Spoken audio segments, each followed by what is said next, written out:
4, 3, 2, 1. What's up, everybody? Welcome to episode 3 of the Desync podcast. I think 3 or Episode 4. We 3. got confused because Berks is going on vacation, so we like did it once. We don't know which one's going when. But we have our first guest, Jesse Kazam, and yeah, Jesse claps. Kazam. Hey. So Hello. and this kind of goes along with what Berks and I have wanted to do with this podcast is like branch out a little bit to creators and topics and things that aren't necessarily Star Citizen related. And Jesse is somebody who's a Tarkov streamer, and we'll hear more from you, Jesse, in a second. But I just thank you everybody for all the feedback and everything on the show, and we're so excited to have our first guest. So welcome, Jesse, and how you doing, man? I'm wonderful. Thank you guys for having me. Absolutely. Super stoked. I mean, Jesse, dude, you're a creator who inspires me. I love your content. I love your energy on your stream, honestly. And man, we keep on missing each other. We're like, you get busy, I get busy. We've been having to play Star Citizen forever. Yeah. But man, it's maybe when we get back from this vacation, me and you can link up. But dude, man, I'm so happy that our first guest is you. I love your energy, man. So thanks for being here, dude. Where can people find you? Is it Jesse Kazam everywhere? Yeah, at Jesse Kazam everywhere. Twitch, awesome. Twitter, YouTube, Discord, stuff like that. Yeah, yep. Awesome. And we're going to put his links in the description. So if at any point in the podcast you hear him talking about stuff and you're like, man, this guy's awesome, go ahead, give him a follow, give him a sub on YouTube, and check out more of his content because he's a super good guy, very down to earth, very humble creator. Just got done with a streamathon. How was that, dude? We did our first like proper, like I had done ones in the past where it was just like staggered 24-hour streams and stuff like that, but this was first proper like sleep on camera in the room, and it was a blast. It was awesome. Did you sleep in this room that you're showing right now? I literally in like a sleeping bag or what? I had to push my chair under my desk and like move a bunch of stuff and then lay like it was a single, not even a twin, a single mattress. It was basically the width of my shoulders. I would lay it down right here, and I just had like my little C290 or whatever that little Elgato camera is pointed down. Couldn't see anything. It was basically just a pitch black square in the top left. But it was a blast. We had a blast. That's awesome. How long did you go for? Both. Oh, sorry. Go ahead. It was like 8 days. Yeah. 8 days. Cool. You two have both done some pretty extensive subathons. My longest stream still is 15 hours. I've never done a 24. I've never done anything like that. Was that for the last patch launch, the 318 launch? No. That one I think was pretty close. That one was pretty close. Yeah, but it wasn't 24 hours for me. Honestly, 24s are brutal. 24s I feel like aren't even worth it. I used to do them. I did like a subathon where it was like I do 24 hours, and if we hit a certain amount of subs, I'll do another one. And this was easier, just like because you get to sleep. You know what I mean? Like I don't do well on no sleep, and like especially with drops. Back when Tarkov was doing drops, it was 24-hour blocks, and everybody was doing 24-hour streams. And it's just like dude, the last like I'm not good at that. So, and some people are. They can just like super easy. But it was like a 48-hour ordeal for me because you're dead after and your sleep schedule's all messed up. I hate 24-hour streams. Yeah, absolutely. It's like it's not worth not being able to sleep and like I would rather do 3 16-hour streams back to back. 100%. Yep. Which is what you did basically, right? It's basically what you did. Yeah, exactly. Because you're streaming like 16, 18 hours and then sleeping in between. Yeah. Crazy, and that man. it's so much easier. Yeah. That's nuts. I don't think I still like I watch Berks do it. I watch you do it. I was like, oh man, it actually looks fun and the community loves it. And I'm like, I want to, and then I can't bring myself crazy, to it yet. You know what saved me? BattleBit. I would have died playing that much Tarkov. Like I would have just mauled it and turned off the stream. You know what I mean? But BattleBit released that week, and it was just like a gift. Because every day I was just like, all right, we're playing BattleBit now. And play that for like 8 hours. I really like it. I'm not an FPS player, and it's really fun. Oh, I'm so bad. It's just so fun. The VoIP is great. Yeah. It doesn't. I don't feel like I need to be good. Exactly. That's the other. To have it's just fun. goofing off. Yep. Man. Do you think the graphics is why?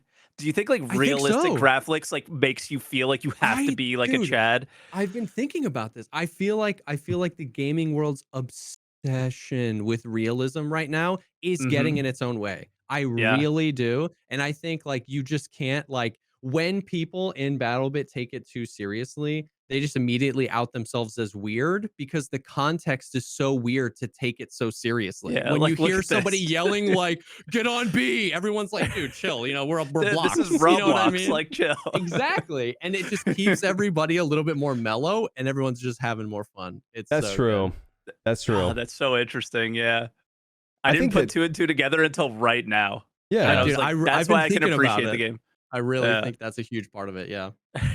That's Emphasis crazy. on gameplay. I think that games are best played whenever everyone's willing to just like, I think, do the fun thing. You know what I mean? Yeah. That's something we talked about. Well, I guess we're going to talk about on next week's episode. But Yeah. willing to do the fun thing rather than do the try hard, sweaty thing. Don't take yourself so seriously. And games are For always the sure. most fun like that. So that's awesome, man. I'm really happy 100%. that you got some relief. What would you have done? Where did Like, what? Sorry, go ahead. Oh, I was just gonna say, what would you have done if BattleBit wouldn't have come out? Do you think you would have just Honestly, like pounded out Tarkov? Star Citizen. The Yeah? plan was to play a whole lot of Star Citizen, Yeah? and BattleBit came out, and we were just like having so much fun. I Dude, did play some heck Star yeah. Citizen on the Subathon. Oh, We were nice. doing some I think I salvaging did and see stuff like that. that. Yeah, Yeah. but BattleBit just kind of swooped in, which honestly I think like I'm still trying to find. I have a group of people like in my community that like every single week are like, so when's the next Star Citizen stream? Like I've got a group of people that like love and I enjoy it. Yep. But I as a creator am still trying to find my like flow with that game with on stream because It's like so hard. because what I want to do is like I'll just salvage for 12 hours because I for some reason it just it scratches that part of the brain like in an MMO like leveling up your lumber your wood cutting skill. Like Yep. I'll just do that all day, friends, music, just like doing that all day. But I know as a creator that is boring AF for most viewers, Yeah. not all viewers, but most viewers that stop in, and it's just like, brother, is this just power washing simulator? I'm like, yeah, isn't it great? Like, you know what I mean? I love it. Dude, do you see the boxes in the back of my ship? Yeah, This is exactly. sick. I'm selling all this stuff, man. Like, so That's so awesome. so I probably would have done more of that, and we did a little bit of that, but BattleBit it's just such a closer link to Tarkov, shooter, fast Sure. pace. It's so much better than Tarkov in so many ways. And you can get your community involved too if you want, you know? Yeah. Oh yeah. It's- We have started a clan and like it's so easy to just drop in and out of games. You don't have to like in Tarkov, you have to do like offlines and be like, okay, everybody get in the lobby and I'll start inviting people. And with BattleBit, it's super easy. Just like, here's the server code, just hop in and we'll play. You know what I mean? So Yeah. So Yeah. cool, man. So cool when games like that come. So Mike, we got some topical stuff we're talking about. Yeah. Some crazy stuff happened this week. I haven't heard about this yet, guys. I don't know what's going on here. Jesse, I think, knows. We talked about it super briefly before the podcast, but Yeah. tell me what's going on. Like this ninja thing. What's going on? Yeah, so I think a lot of people have noticed like the theme of the podcast has started to like go around like streaming and streaming culture and what like what's it like to be a streamer and stuff like that. And I the details aren't like I don't have them 100% right, but Ninja goes on Tim the Tatman stream and Tim streams on YouTube. I'm sorry if you can hear my cat yelling. The door got closed. So as soon as I'm done with this, I'm gonna get up and close the door or open the door because she's just yelling. The so Ninja is on Tim's stream and I don't know how he got on the subject, if this specific streamer was in Tim's chat or something, but he brings up a streamer who was like big during the Fortnite days and then calls him out for like not being big anymore and like going the IRL route, and his IRL streams were like boring or something, he said. And it was just so cringe. And he was drunk. He was very obviously very drunk. Yeah. Yeah. Here, I'm gonna close the door real quick.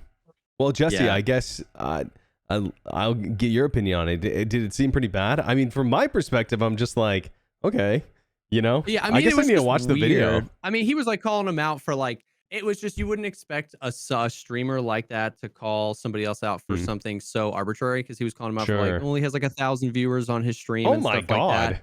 Yeah, Which a lot of people would die to have 1,000 viewers on the stream, and then exactly. B, like you would think a guy like Ninja would understand that like numbers don't really mean anything, right? Like it's the value of your Yeah. community and how much fun you're Yeah. having and that kind of stuff. So I mean, my suspicion is that it was just like almost like a boiling over point Sure. because like what's the meme about Ninja? It's right, he's washed up, he's fell off, Yep. dead streamer. And so I Yeah. feel like there was It's like almost just like, projecting. yeah, a little bit of that Yeah. lost in the Yeah. sauce a little bit and was maybe Yeah. projecting. I mean, I don't know about you guys, but personally, I think when someone gets drunk, I think that drunk words are sober thoughts, right? You know, Yep. it's like the filter goes True. away. So I don't typically give people just a yellow card whenever they say something really stupid when they're drunk. Yeah. That's my personal take on it. So I don't know. And Maybe nobody gives Ninja a yellow card anymore. Oh, It's yeah, just dude. I was anything, gonna and it's say- an insta red. I was gonna say he's never been a role model, right? And Yeah. he said stuff in the past before I've agreed with, right? Like when he said that, Sure. for example, that he wasn't supposed to be a role model for people. I was like, Yeah. yeah, that makes a lot of sense. I don't think they I mean, I have mature streaming on for a reason. But man, Yeah. if you're going around telling people, oh man, you only got 1,000 viewers, I think all three of us would be happy to have 1,000 viewers, you know? That is I think one day a huge Ninja's going to be achievement. happy to have 1,000 viewers, Yeah. right? Sure. Like it's like one of these things where don't kick people where when you're on your Yeah. way up. Don't kick people where you're here because you never know Yeah. Yep. where you're going to be. You know what I mean? It's just Yeah. it's just a shitty thing. Dude, And crazy. yeah, so it's just one of those things where it was like, did you guys see that? Like, what the Yeah, heck? Like, it what? was Like, would super you weird. ever catch yourself or like anybody you surround yourself doing that? You know? And it was just like, ugh. And it was just an super icky awkward one. too that it wasn't even on his stream. No, and it was Like, Tim I feel like and if- Cloaksy were there, and they were Yeah. just like, please stop, Shut please up. stop, please stop. You could just see it on their face, and you just kept piling on. It was Yep. so bad. Yeah, and then the guy responded and everything, and it was just like, oof. Oof. And the best thing was like his response was, yeah, I stopped playing Fortnite, I stopped doing these things because I cared about my stream and I cared about my community, and I love what I have now. And it Yeah. was just like the best like burn Yep. right back to him, Yep. you know. And it was just like, Best man, response, honestly. yep, remember Yeah. where you came from and all Yeah. those things. It was was just like, brutal. oof. Yeah, Yeah, man. listen, I'd rather have 1,000 viewers in my integrity than 5,000, 10,000 viewers and, be a degenerate. So I don't know. That's personally because we've talked about this before on the stream and I don't know how you feel about this, Jesse, but to be like a mega streamer, you got to kind of be a cartoon character, a little sure. bit. You got to kind of let go of your humanity a little bit, For sure. and do kind of like the wild, quirky, wacky thing instead of doing like the, what Jesse Kazam would do or what, I would Yep. do or, Mike would do. Because that's not the content that gets people into your stream is For being sure. like the chill, cool person. And there's some exceptions to that, right? Like, Yeah. maybe Lyric or Summit. Summit's a great Yeah. example. He's like he's an true. OG though, right? Yeah. So Yeah, I mean it's for sure when you see those people that are pulling down 10K plus consistently. Yeah, it because everything changes at that point. You change, and then also chat changes, and Oh, yeah. you're just like in a completely different league of like how you have to conduct yourself and think in order to create content. And even at such a small scale, I find myself having such a hard time, turning off my brain from chasing Hmm. the ball that's constantly rolling away of like, where's the Yeah. attention? What should I be doing? You know what I mean? Imagine at Mhm. that scale, you know what I mean? Like, I mean, you just look at XQ. I feel like streaming at that level is XQC's stream titles. It's always just Yep. like big juicer drama, click now, and which is he's like he's memeing on it. But I feel like that's how you have to think at that level, and Yep. you absolutely sacrifice some part of yourself to be that. absolutely. And that's probably what happened with Ninja. He's just got a little lost in the sauce, Yeah. And we'll see. That's a bad look though. I think that's a really bad Yeah. look. Yeah. So what's his? it's What's just his? like Oh, go it's ahead. a masterclass of like just like what not to do. Exactly. Yeah. You know, he was Exactly. a masterclass of what to do when when Fortnite popped off, Mhm. and then he like did the opposite after Yeah. of the example Maybe he setting. just doesn't care anymore, right? He got his bag. Maybe he's just who cares? Yep. Maybe that's it. But yeah, I mean, because he could never make another dollar in his life and be fine. So For maybe sure. he's just been like, But all right, what's this other thing? Do we have another thing to talk about? Yeah, did you? Well, we talked a little bit before, but I don't think any of you guys have seen this yet. But Starfield came out with their minimum requirements, and their minimum requirements only state AMD products as the minimum requirements. So it's not Really? like quad core CPU. It was like, to get the best experience, have a 7800 X3D. Wow. To have a medium experience, have a 3600 or something like that. Yeah. It was like, and everyone's like, what the hell, dude? That's Like, what so if I have weird. Yeah. That's such a weird like place for an ad, I guess. Like, Yeah. Well, like, let me ask you guys a question. Maybe Are the you consoles on specifically, AMD? Mike. Well, I don't think so. But what I was maybe the chips are. I don't know. This is a great question for someone else. But what I would like to know is, have people done that with Intel and Nvidia before? Is this a first time thing? Is this a common thing? I've never seen anything like this before. I don't know. I feel like I've seen Nvidia graphics cards on minimum specs. Yeah. But like always just the GPU. And I feel like most of the time I've seen it's this or that. A GTX 660 Ti or an FX whatever, like back in the day with the old AMD cards and stuff like that. So I don't know. But maybe it's more common. I've just never seen. Like, I can understand maybe 5-6 years ago when AMD graphics cards like maybe weren't competing as well with Nvidia ones, but that's not as much the case these days. And that was like just super weird. Like, Jesse, I know you from multiplayer games. Are you interested in Starfield at all? Or Very much so. I wasn't until I saw Starfield Direct. Dude, that was for sure. I was just like, so I grew up on single player games. So like Tarkov was the first PC game I really ever played, which was such a mistake. Really? So I was console, and as a console, Andy, most of my life was like Skyrim, The Witcher, Fallout, like Final Fantasy. Did you play Mass Effect? That kind of stuff. Yeah, I didn't play as much. I missed like I went back and played some of them, but I missed the first few and came at like 3, Mass Effect 3, and then played a little bit. I went back, but I never finished them. But that was kind of, and then of course like COD and Halo with the homies and stuff like that. But I was mostly on that, and so like I loved Bethesda games growing up, and then I just kind of like once I got into streaming and just like got consumed with content creation, I just have so little time to play games. Yeah. I don't play games off stream ever. So I missed big games that I used to look forward to, like Last of Us 2, Red Dead Redemption 2, Fallout 76. I never played any of these games. And so Starfield was kind of another one of those. I was like, oh, in another life, I'm sure I'd love that game. And then I saw the Starfield Direct and I was like, dude, oh, damn. You and everyone else, I think. And this is a conversation I've had on my stream frequently. Scares me.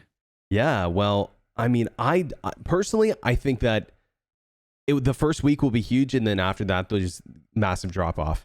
Just like every single player game. You know, of course, people finish their playthrough and then they're done. And that's why I try to tell people is like, for example, it's not a Star Citizen competitor for that exact reason. For a competitor for Star Citizen, it's so gotta. cringe.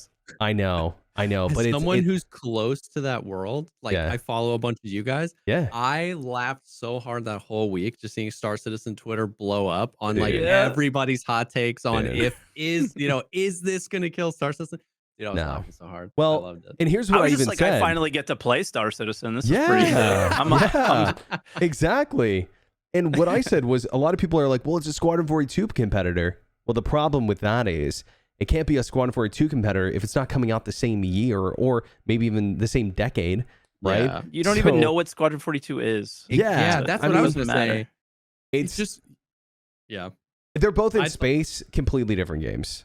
100%. To me, it was like, what I said was like, that's like saying Skyrim and World of Warcraft are competitors because they're both games with swords. Absolutely. Yeah. I was like, wanting to be an MMO or adjacent to an MMO, like fundamentally changes how your game is constructed and played, other than just like everything being about one person. Yeah. you as the player.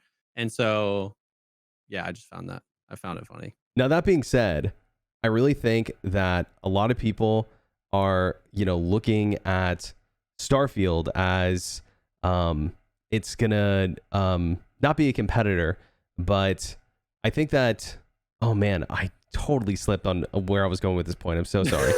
Oh man, I had such a good point off of that. I can piggyback for a second. Piggyback, maybe you pick it up. Absolutely. I'm just thinking like there's so much hype around it that it scares me that it's like Yeah. no matter how good it launches, it might not live up to expectations, and then For people are gonna sure. go ahead. Yeah. You got it? Yeah, I got it. So what I was going to say is the conversation we've been having on my stream, this is the original point that I brought up, is that people are saying that it's not going to sell very well because it's a niche game with niche market.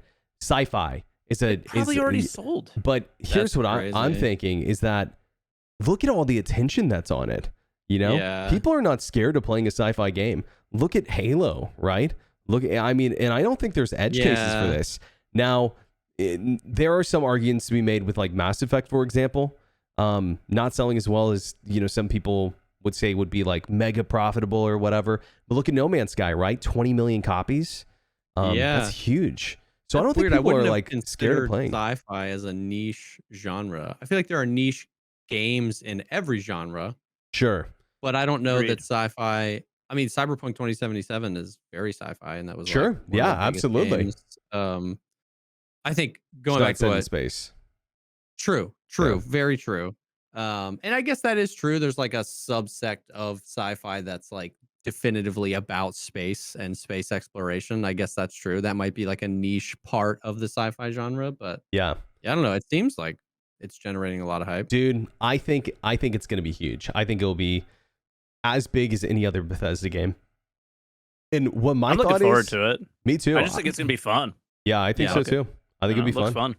I can't think wait we to have play on such- my 7800X 3D. It's going to be amazing. Yes. And I don't even know what the name of the graphics cards are. I feel like if we have such skewed, like, I feel like Twitch and streaming and stuff like that has created such skewed metrics of a game's success or failure.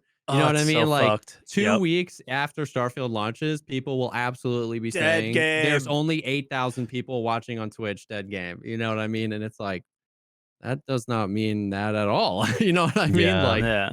so Go look at it's Valorant's super- numbers. If they Yeah. don't have a tournament or something going on, they don't have like massive numbers. For sure. That's Yeah, but how actually many people are playing it?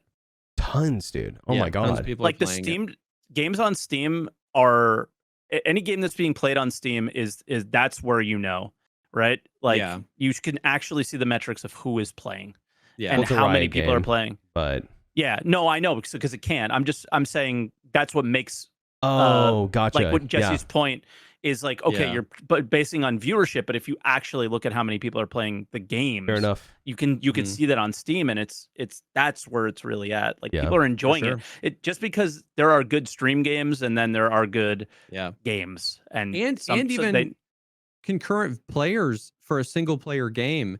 You know what I mean? Like, how many people are playing The Last of Us 1 right now? yeah. anyone Does that mean say it's a that's not one bad of the game? greatest games of all time? You know what I mean? No, Like, absolutely. and so I hope, there was definitely a season where it was like really easy and you wanted to just like dumpster on Bethesda, but Yeah. they've kind of come back around, and I'm like, they're one of so few companies making a single player game these days that's just like, here's the game. Some games like The Last of Us was like, here's the story, you don't get to do anything else, eat that up, which was fine. But then this is like, here's the universe, do whatever you want in it. And I want it to be good because I want gaming to be reminded that like you can just like buy a game, have fun with it, and then that can be a good experience. Like that can be worth your $70 or whatever. It doesn't So, have to Jesse- be, can I get 8,000 hours out of this game? You know what I mean? Exactly. Yeah. You made a point a little while ago that I wanted to kind of come back to is like you don't play games anymore because of streaming, yeah. right? So, I consider you a big streamer, successful streamer, all these things. Do you find yourself trying to branch out a little bit more? Because again, you're pretty much in a very similar boat as us with Tarkov, Yeah. where you have a main game and people expect you to play a main game, and when you probably don't play that game, it's not as Yeah. hype and exciting for them. Sure. So what are your feelings around that, For sure. and Man, what's the struggle like? I have put such a tremendous amount of thought into this over the years. Yeah, Like it's yeah, as I'm sure you guys have as well, right? every Absolutely. day. So like it's something early on that I just like identified and I was like, I feel like it's easier to get popular playing a game and then branch out from that game than it is to Yes. get popular playing games, variety, you know what I mean? Unless you're a character that can draw a lot of attention. And so I was like, okay. So I got super lucky. It was like 50% luck, 50% skill. I was like, I feel like Tarkov's going to blow up. And so I just like invested everything into Tarkov. And it did. 2019, we had drops and everything. And it just like went crazy. So Yep. I got super lucky there. And yeah, man, forever. It's always been like, okay, when do you branch out? And how often do you branch out? And what does that even look like, and how much strategy goes into what games you play when you branch out, and how similar. And I think for a long time, and I don't know if you guys can align with this, but I really felt like every stream or every YouTube video was like the life or death of my channel. Like if I streamed a different game and had 80 viewers, I was like, oh, it's over. You know what I mean? I Yep. was like, and so that was so it scared me to do anything because it like I don't know why. And now I have released that a lot to just be like, I'll stream this game, and if I have 87 viewers, it's like tomorrow you'll stream Tarkov, and everybody will be back, and it'll be okay. Like, you know what I Yep. mean? Have you And ever taken a so, day off? It's the same oh, thing. dude, You know yeah, what I mean? They're back the yeah, next day. It's okay. bro. The first time it's like taking like several days off or like going on a vacation, and you come back and Yep. like the sub count is gone, and you're like, oh my god, we're never gonna, it's crazy. But it's crazy. Like what I find so weird about that is I genuinely like love I am addicted to the process of content creation. So like Yes. as much as I hate Hmm. Tarkov, I mean it's a meme, right? Like I don't obviously hate the game, but as much as I hate Tarkov, I play it not only because I'm scared of like losing the channel, which of course is a part of it. Like I try to be super honest, you know what I mean? Because Tarkov's definitely in a state where people are like, bro, how do you keep playing this game? And I'm like, dude, for money. Like, don't take this the wrong way, right? Like, you know what I mean? Like, don't like you shouldn't be playing Tarkov if you're not having fun. Like, I have a wife and 2 children. I can't just stop. I can't just be a Minecraft streamer tomorrow. You know what I mean? Yeah. Like, so I'm open about that. But the flip side of that is also like I am very addicted to like line go up, number go up, graph go up, Mhm. and I wanna figure out how to do that better and optimize and Yeah. you know what I mean? I've I spent think we all are. hundreds of hours thinking about what font is better on my thumbnail and what shade of drop shadow and what the intro should look like and how so that's such like a weird relationship with branching out because I love growing and I love figuring out what's good at making me grow and what's not good at making me grow. But then I also know that like one day to really grow, you have to get away from Tarkov, so it's like fighting the long game versus the short game, and that's just Yeah, like a Mhm. hard thing to do. because games don't last forever. I mean, I think For sure. like StarCraft streamers, right? If they didn't Yeah. branch out, like they're dead, Yep. right? So what do you do? And many died, right? And some For branched sure. out and For sure. became larger or, the same but somewhere else. And Yeah. you know what I started doing? I started doing alt streams. I Oh, do you have started like run a another second channel? stream where I just play games that I like, and Nice. then starting to try and build that with like your core audience, and then Yeah. if you finding ways to make that fun, and then bringing it over maybe, but I haven't brought it Interesting. over yet. I don't Yeah. know. I don't know if it's gonna work, but it's like my experiment at the Yeah. moment is seeing how that goes. But It's I've run a few like whenever I've gotten like super excited about a game, like New World, I was like I really wanted to play an MMO. I missed out on every MMO because once again, Tarkov was like my first PC game, so I didn't play yeah, World of Warcraft, I didn't play day any one of these MMO. MMOs.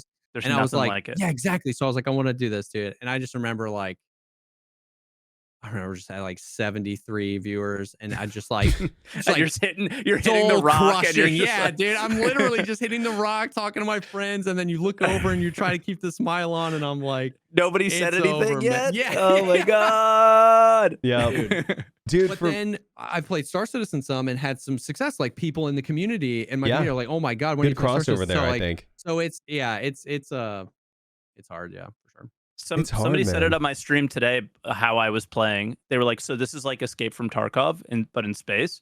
And I was like, no, but for whatever reason, the way the game looks, I guess it's that hyper realism that we were talking about at the beginning. That kind of maybe is what is drawing that conclusion for people. But yeah, every Tarkov streamer that's come over has had some good success with the game and have enjoyed it too. I think they're capable of suffering through the pain of hell that is game development, so they kind of know they have more patience for a game like that where others may not, for sure. I think it's because they're both sim games, but funny enough, I mean, I had my hand at doing Tarkov back last year. I took a whole month off of Star Citizen because I just couldn't handle it. And I played nothing but Tarkov. And I had some good success. We played a little bit. Yeah, did we? Time. That's right. That's right. Yeah, and dude, I got... you Jay. Yeah, exactly, bro. You know, I'm the stand-in Jay. I'm Walmart Jay. But Jay's my brother, if you guys don't know. And he exclusively streams. Twin brother, he exclusively streams Tarkov. Yeah. He's doing a streamathon right now, actually. But he or during that time, I got pretty freaking good at the game. I had some success streaming. Nothing like I get playing Star Citizen, but about 50% of my viewership. And I could playing a different game, I consider 50% a win. Yeah. And there are some games today that I'll go play and I get more than 50%. Starship Troopers is a great example. That was a huge win for my community. Now, here's the problem. I love when I go to another game and I have, similar viewership. The problem is I could have 200 viewers. I could have 500 viewers. I could have 1,000 viewers. I could have 10 viewers. It doesn't matter. For me, that number does not matter. If I have 10 viewers, but the chat's moving, I'm good.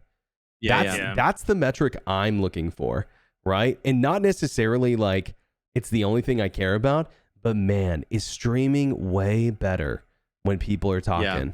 Way better. Oh, I mean, dude, having 500 viewers. What streaming is. Yeah. Yep. Having 500 viewers and nobody's talking is a bad feeling. It's brutal. And it's not like, it's not like any of us here are embedding or view botting, right?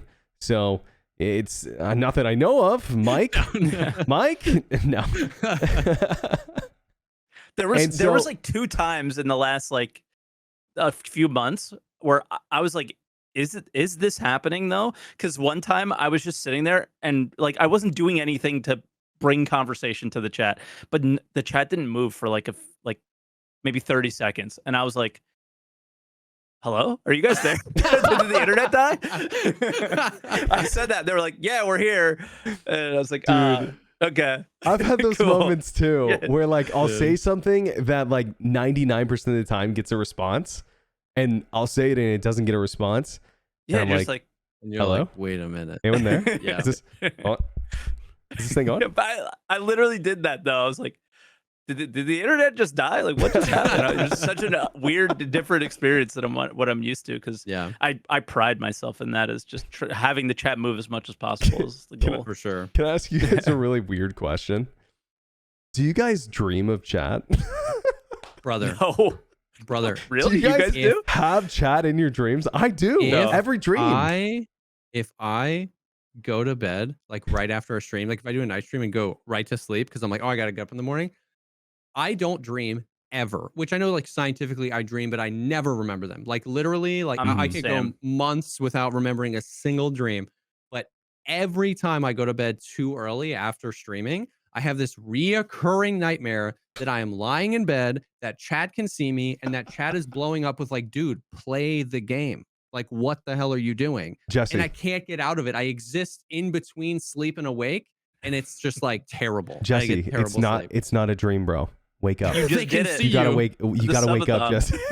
Dude, The subathon is still going on, bro. You're on day 10. Let's go. Dude, I didn't have that at all during the subathon, which is so weird. That is weird. Yeah. So That weird. is strange. But if I go to, I just like, and dude, it's so weird. I just get this weird, like, just anxiety, and I'm like, oh my god, chat's waiting on me, and they think it's so freaking cringe that you're sleeping. What are you doing? And it's just like, Oh my god. it's so bad. It's so unhealthy. No. So I literally have to like lay on the couch for like an hour and a half after, if I do a night stream, Yeah. and like watch TV or something before I go to bed. I have to.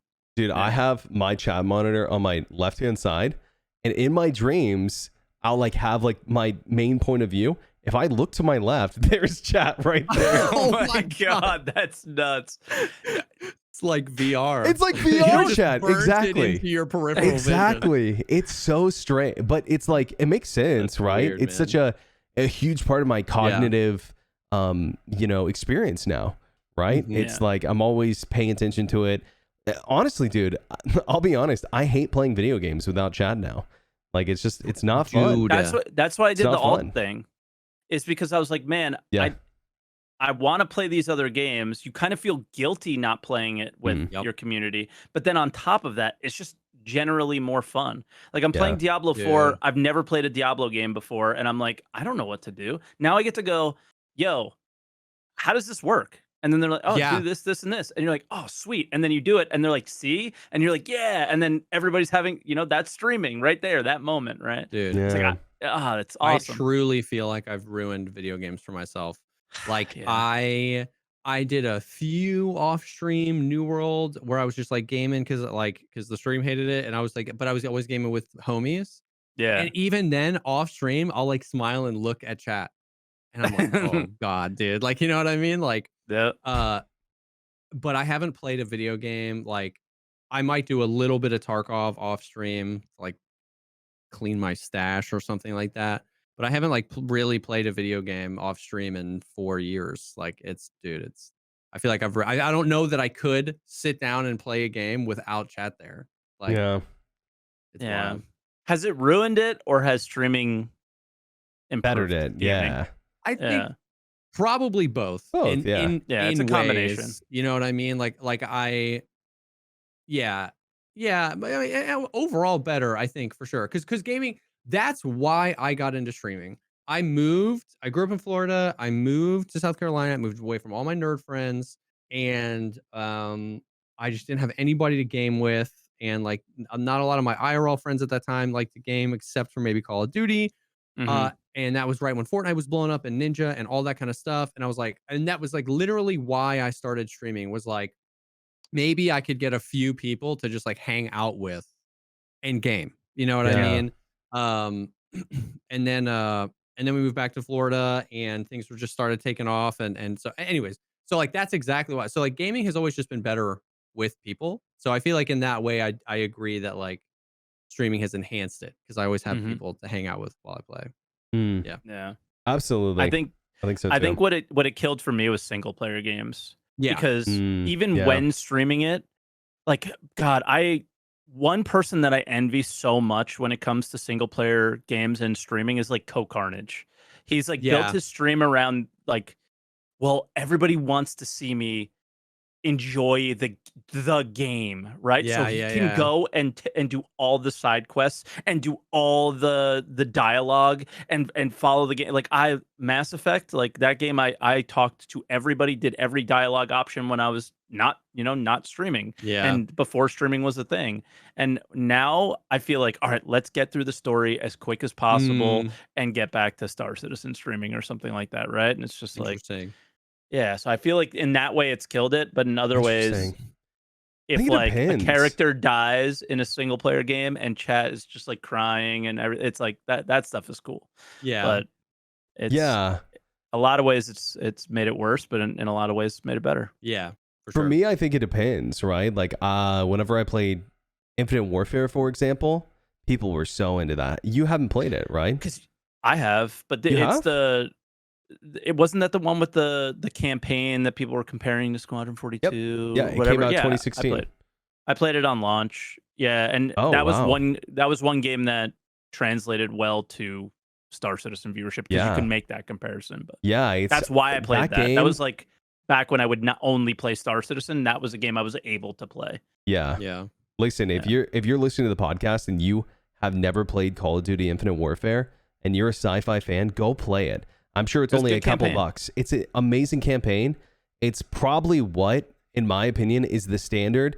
If Squadron 42 isn't as good as that or better, dude, if it's not as good as that or better, it's going to be a flop. I mean, I played Chris's games as a kid. Squadron 42 will be subpar like gameplay stuff where you're like, all right, I'm completing this mission, and it might be like cool, but that wasn't the allure of those games. It was like in between the missions was the meat. So there was all the story and the interactions between. Freelancer is a little bit different. That's more of like what he wanted for Star Citizen. Sure. But the Wing Commander games were like, you are this character, and it's your relationship with your wingmen and the engineers and all that stuff on the ship. So I think that, yeah, like he was the first game to like have movie cutscenes and like, you know, Mark Hamill and all that stuff in Wing Commander 3.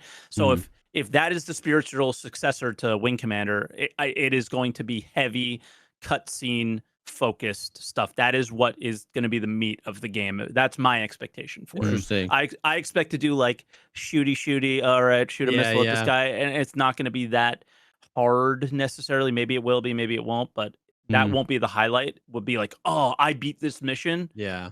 Maybe like one or two of those, but for the most part, it's like I'm getting through that to get to the next part. Interesting. Yeah, that was kind of like what The Last of Us was, right? It was less about like there were no mechanics that were groundbreaking mechanics in that game. You were just along for this ride. You were playing and a that's movie. what you were excited. Yeah, for sure. Fair enough. I think that's what Squadron 42 will be. Fair enough. Yeah. And that's why, like with the Starfield comparison, it's like sure. You can't. Well, I always figured it was going to be like a cinematic experience, you know, space opera. I always figured it was going to be something like that, but I didn't realize. I never played Wing Commander, so I didn't. I've only played Freelancer, Star Citizen, obviously, and yeah, I guess we'll have to wait and see. You know, I think there will be probably more emphasis on gameplay based on what I've seen than the previous Wing Commanders. Yeah, most for sure. But I think you're right. I do think you're right. Now that you're pointing that out, I really do think you're right. But I don't expect groundbreaking mechanics like Jesse said, though. Me I either. expect more of a Last of Us experience. Like the gameplay is cool. It might be, you know, it might be fun, but it's like, did you see that cutscene? Or like in a game where you have different options, did you get this what one? Ending did you get that one? Yeah. I feel like it's going to be a little bit of that. It'll be super interesting because of how complex Star Citizen is, or at least wants to be. Because I think that complexity is why, going back to what you were saying earlier, like why there's a lot of crossover with Tarkov. And why there's a lot of crossover with Tarkov players. Because it's funny. I feel like so much of it is like you spawn in and you have no idea what to do, and everything that should be explained to you isn't. So this is like Tarkov, right? Like it's just because it's the exact same thing. It's like none of the information, it's all completely relied upon the community and stuff like that. And I also think that there are some comparisons to Star Citizen Tarkov in the sense that like at least there's the desire for like loss. Like when you die, like you might have to go retrieve those items, but you lose them. You know what I mean? It's not just like you respawn with them. But so it's interesting, the comparisons between those. But I'm super interested to see what Squadron 42 is going to be like and how it plays, because of it's just so interesting to see the two. I guess you don't really see much of Squadron 42's development, but to see Star Citizen's development and how complex everything they want to be is. Obviously, they're going to have to streamline it in some way because you don't need all of that for a single player game. But it'll be interesting to see like what translates and what doesn't. Yep. Yeah. Interesting.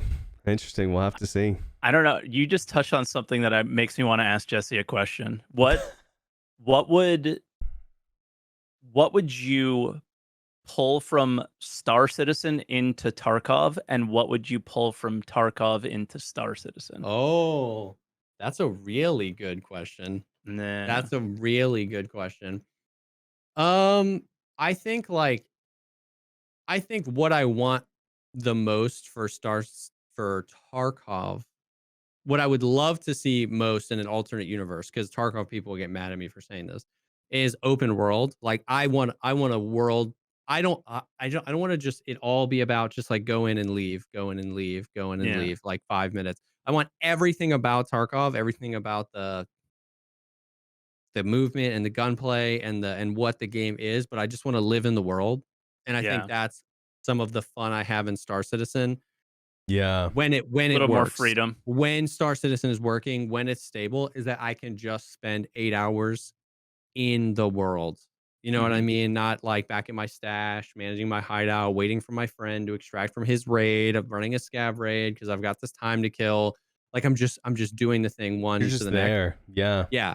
So like obviously Tarkov would never be like at that scale, you know what I mean? But more a la like Daisy or Rust, where like you just have this huge thing and you can live in the world. And so I think that's something I love about Star Citizen, is just being able to exist in the universe. Yeah. What I'd take from Tarkov and add into Star Citizen though, woof. I don't know. Dude, you know what it is for me? I can answer this. The medical What? system, dude. I would Yeah. I don't know if you like the Mm, medical system, but man, I would I do. love to be able to serve kit my arm on the field Yeah. in Star Citizen. You can't be in space. You got to, Yeah, yeah, go yeah. into like an airlock into it. Or even if it's just a temporary thing, or, I've said, Mike, if it's a rare item that you can find in a bunker, forget railguns, a rare medical item you can slap on your arm or whatever, and it heals a tier 2 injury, even if it's just for 30 minutes to like whatever get you through.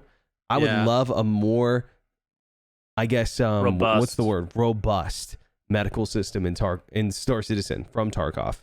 I really Yeah. like Tarkov's medical system. Now, the medical in Star Citizen is pretty cool too. You can heal other people. That's cool. Yes. You have medical missions. You can go pick people up. I've done a Yeah. bunch of them. So that's cool. But it's just, do we need all the animations and stuff? I know that it's hard to do, and that's the issue with Yes. Star Citizen, is that if they can't do everything one for one, they don't want it. Yeah. That's why you Right? just have the pen. Bang. It's the same Yeah. animation every Or the time, and it's just a beam. different color. Yeah, or the beam. Yeah. Because they Yeah. want that animation thing. And I think that that's like that takes so much game away Yeah. from and I know they want to be maybe more on the sim side. You know what I would do? And this is why I asked the question, Jesse, because you were like, Yeah. yeah, the feeling of loss is in Star Citizen. That's the exact thing that I feel like we don't have. Yeah. Because you know how I guess I don't play much Tarkov. I'm very bad at it, but that there's like tiers of armor Yep. and things like that. We Yeah. don't really have that. Yeah. So every armor just looks different, and then there's like light, medium, and heavy. Dude. And they don't Yeah. really it's not like, oh, I lost that really good thing. Like people might get upset that they lost a cool looking thing, and that's really it. Yeah. I, It's Yeah. just man, kind of like, wish so bad. You're so right, dude, that we had tiers of armor. There was value to that stuff. Because right now it's like every armor, light armor, medium armor, heavy armor, they're basically all the same. Yep. Every single Yeah. one of them, you're going to die in about a second and a half max yep. from being shot. Yeah. There's not a There's no single difference, one. like, beginning of wipe versus end of wipe, and Yeah. how like bullet spongy people are and things like that. Like Yeah. you don't have that experience in the game. It's like that's what I would pull is just Yeah. that whole different ammos and all these things that change the experience. We don't Hmm. have that. Yeah. And it's Yeah. just like, So damn. it's funny to like hear the perspective from to hear Outsiders. to hear that the I'm outside not perspective Berks is not an outsider. I'm definitely an outsider. of Tarkov. Well, just because like Tarkov has so much potential in those avenues, but like Yeah. why immediately where my brain went, where you're like, what would you take from Tarkov and put into Star Citizen, was like there's so many things I'd want to meet in the middle. Okay. Like the armor is like, so it's funny because it has the potential to be exactly what you said, where like, holy cow, this thing is, either rare or it has like, it's kind of the god roll, it's whatever, but it just like it ends up being super confusing. There's like the armor class, the armor material, what Yep. zone of the body does the armor cover. There's all sorts of like math coefficients on how destructible an armor material is and what this pen and this damage is going to do. And it's like such a sore spot to try to like explain to a new player, like, because then you want to reduce it down to just try and get as high tier armor as possible. But that's not true. I'm level 66. I'm running around in class 4 armor all the time. But to explain why to somebody who's asking, why don't you just wear a slick, is like, oh my God. But somewhere in the middle, I think, because that's the thing about Tarkov. And it's funny because I'm sure you're going to share this sentiment about Star Citizen. It's like, this is such a good idea. You're getting so in the weeds. Why? Why does this have to be so unnecessarily complex? Let's simplify this down, and you get 98% of the enjoyment and 10% of the dev time. For the love of God, can we please ship something simpler? So I was going through everything, and I was like, oh, everything is so complicated. But when you're newer to Tarkov and you see it more as the potential of like, you've never worn a slick, because that's class. Where the hell are you going to get a slick? That's class 6 armor. That's the best of the best. But like everybody that's level 70 hates, they're like, slicks are lame. They're stupid.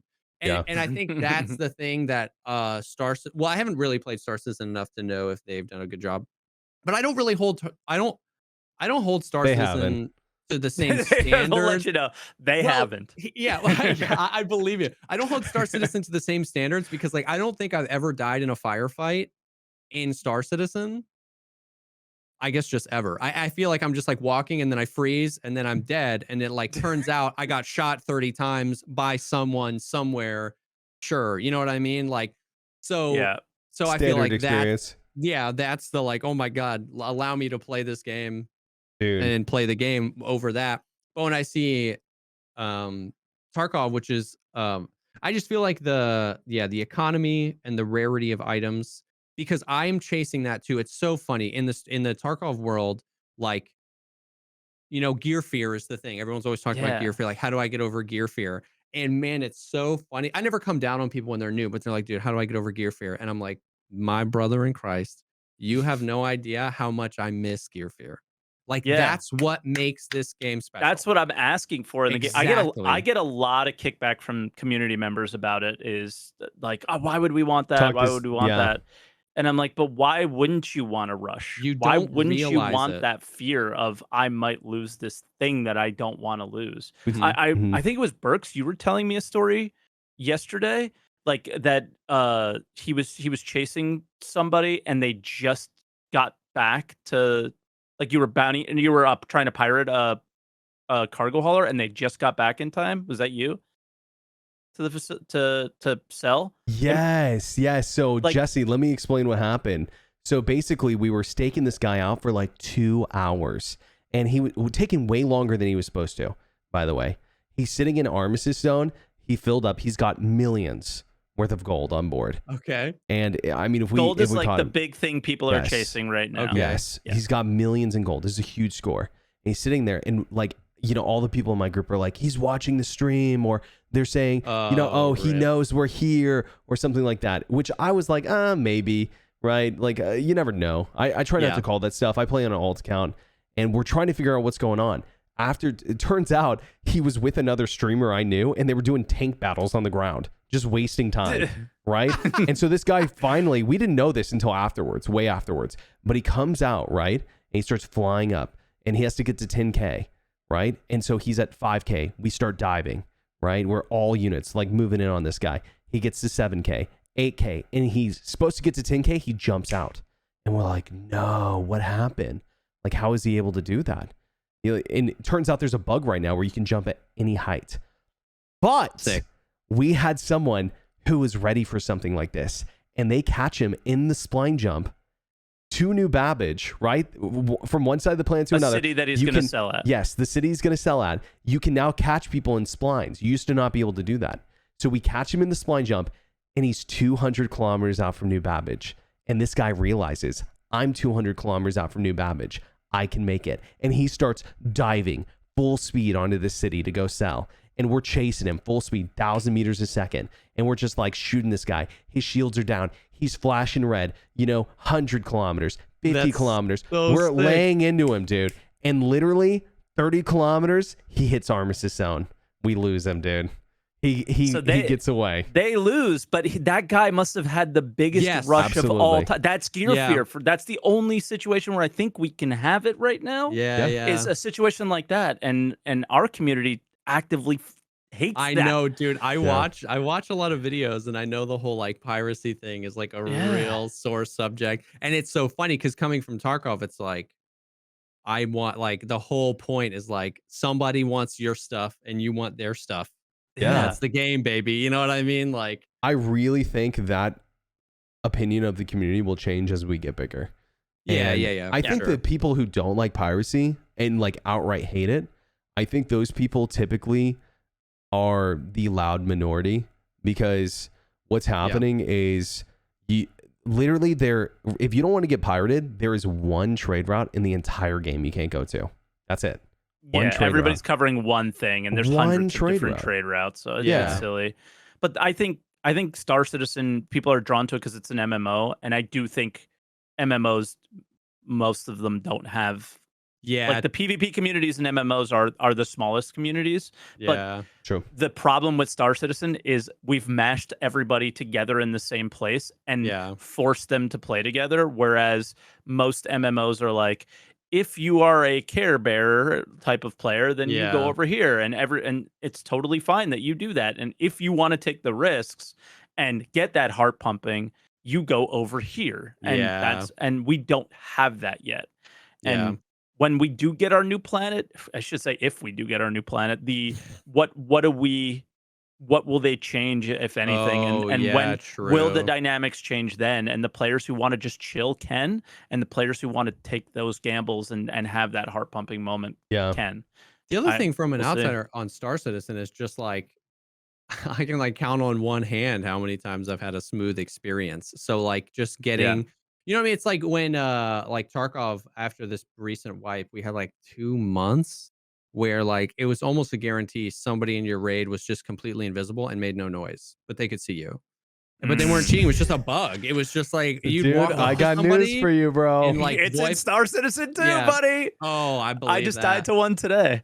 Yeah, dude. I believe that. But like, it's a new one for us. It's such a and the wipe time is such a race. You know what I mean? Everyone's trying to like grind and get their characters up and stuff like that. And there's no possibility of finding your body. There's no marker. Like when you die, it's just GG's, bro. Yep. And so like around that time, the tension in the community was at an all-time high because it felt like the experience was no longer fair and therefore couldn't be respected. And that is how I feel about Star Citizen. Is like if I got pirated while I was playing Star Citizen, I would for sure mauled. I wouldn't say that piracy should go away, but it's like this is the one time the game has been running stable. And if the like the playing field isn't fair, you know what I mean? It's just like then that's I'm not saying the people who engage in that gameplay shouldn't. I'm just saying it's like it's such a hard. You understand the perspective of the frustration. It's just such a hard. Now, let me run something else by you. Yeah. Is typically if the servers are smooth enough to trade, then I feel like they're smooth enough to pirate. Does that make sense? Yeah. Like if you're buying into that experience, I think you should know what you're getting yourself into. Like I would for sure defend piracy in Star Citizen. I would think for me as someone who like needs the stakes in order to have fun, I would want that. But as someone that plays so casually and just like never has a stable experience, I can just kind of empathize with the frustration. No, totally. I mean? And when the servers are really unstable, I don't pirate.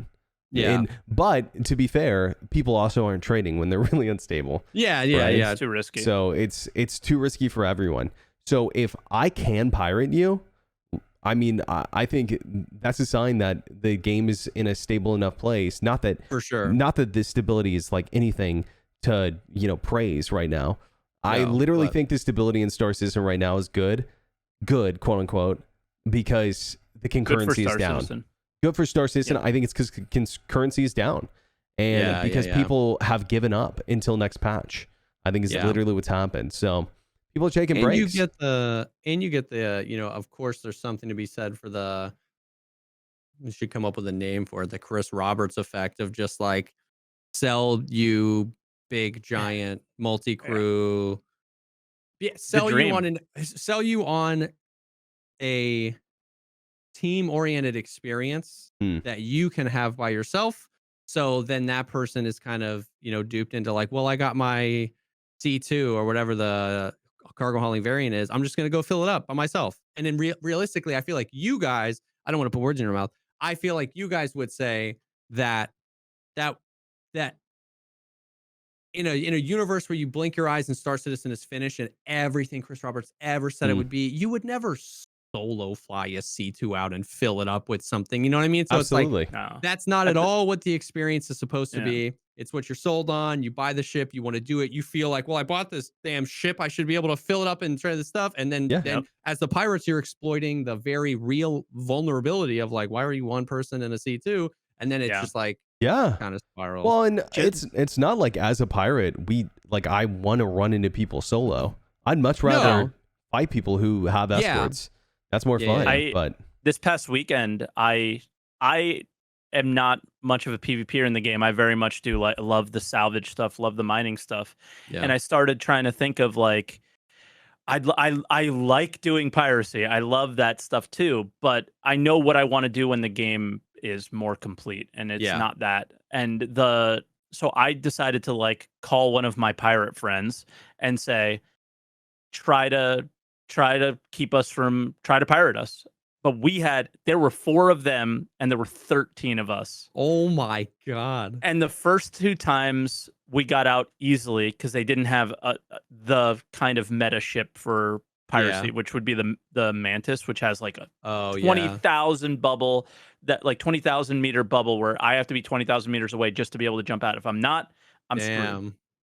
And that was like a good 40-minute fight. And it was just, the fight was just trying to push him away as much as possible, just so I can turn and burn and go.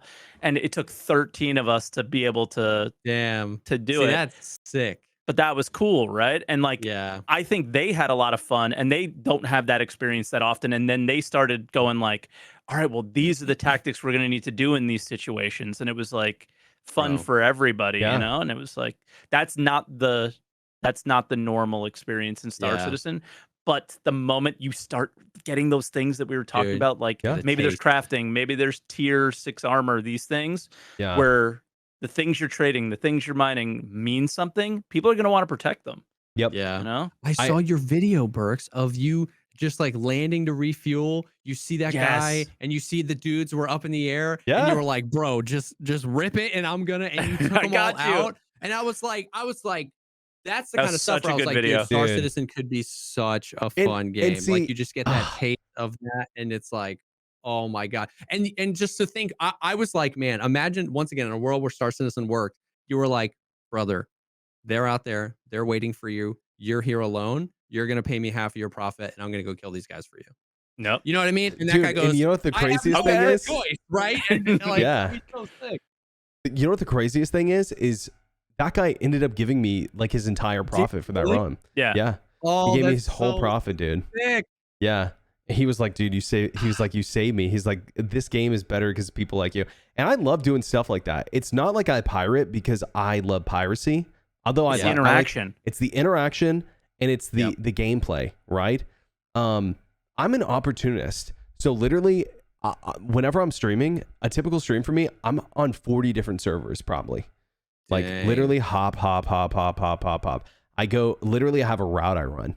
I spawn at Tressler. I check Ghost Hollow. Nobody's at Ghost Hollow. Comms aren't down. Okay. That's a scratch. I go check at SMO 18. Okay. Nobody's at SMO 18. I check the bounty board. Any bounties on the server? That's typically the first thing I do actually. And then, okay, nobody's there. I run to Brios real quick. Nobody's there. I bedlog. I start at Brios or Shubin on Daymar. I do the same thing. That's same thing. Crazy. We started doing that today based on your, like, Berks and I were talking about this last night. I was like, I'm yearning for this interaction. And we started doing it today too. We got a pretty funny one, but I don't know. It's definitely the interaction. That's everything. That's why BattleBit's fun, because you get the VoIP interactions. That's VoIP made Tarkov so much better, bro. The amount of people that were convinced VoIP was going to ruin Tarkov, and it made it so much better. And I tell people all the time, like, I love when people lie to me. I love when people talk smack. Like when I try to be friendly and they're like, no, I'm going to kill you. And it's like, even if I die, I'm like, dude, it's just the interaction. It was better for it. Exactly. It made the stakes higher. It made me sweat. It made me sit up and be like, that's what I love, this guy. You know what I mean? And so like, it's just Daisy. At the end of the day, Sorry, the interaction is everything. Yes, dude. Daisy, Sea of Thieves, Star Citizen. Those, in my opinion, are the 3 games. The content delivery is exactly the same. Yep. And that's the experience I'm looking for in video games right there. Yeah. Those 3 video games. If I had to name 3 games that I'm like, that's the epitome of what I want in a game, that's it. Because like you said, it's I want to play the underdog. I want to play the good guy. I want to play the bad guy. It doesn't matter. As long as I get the interaction. I want to team up with people.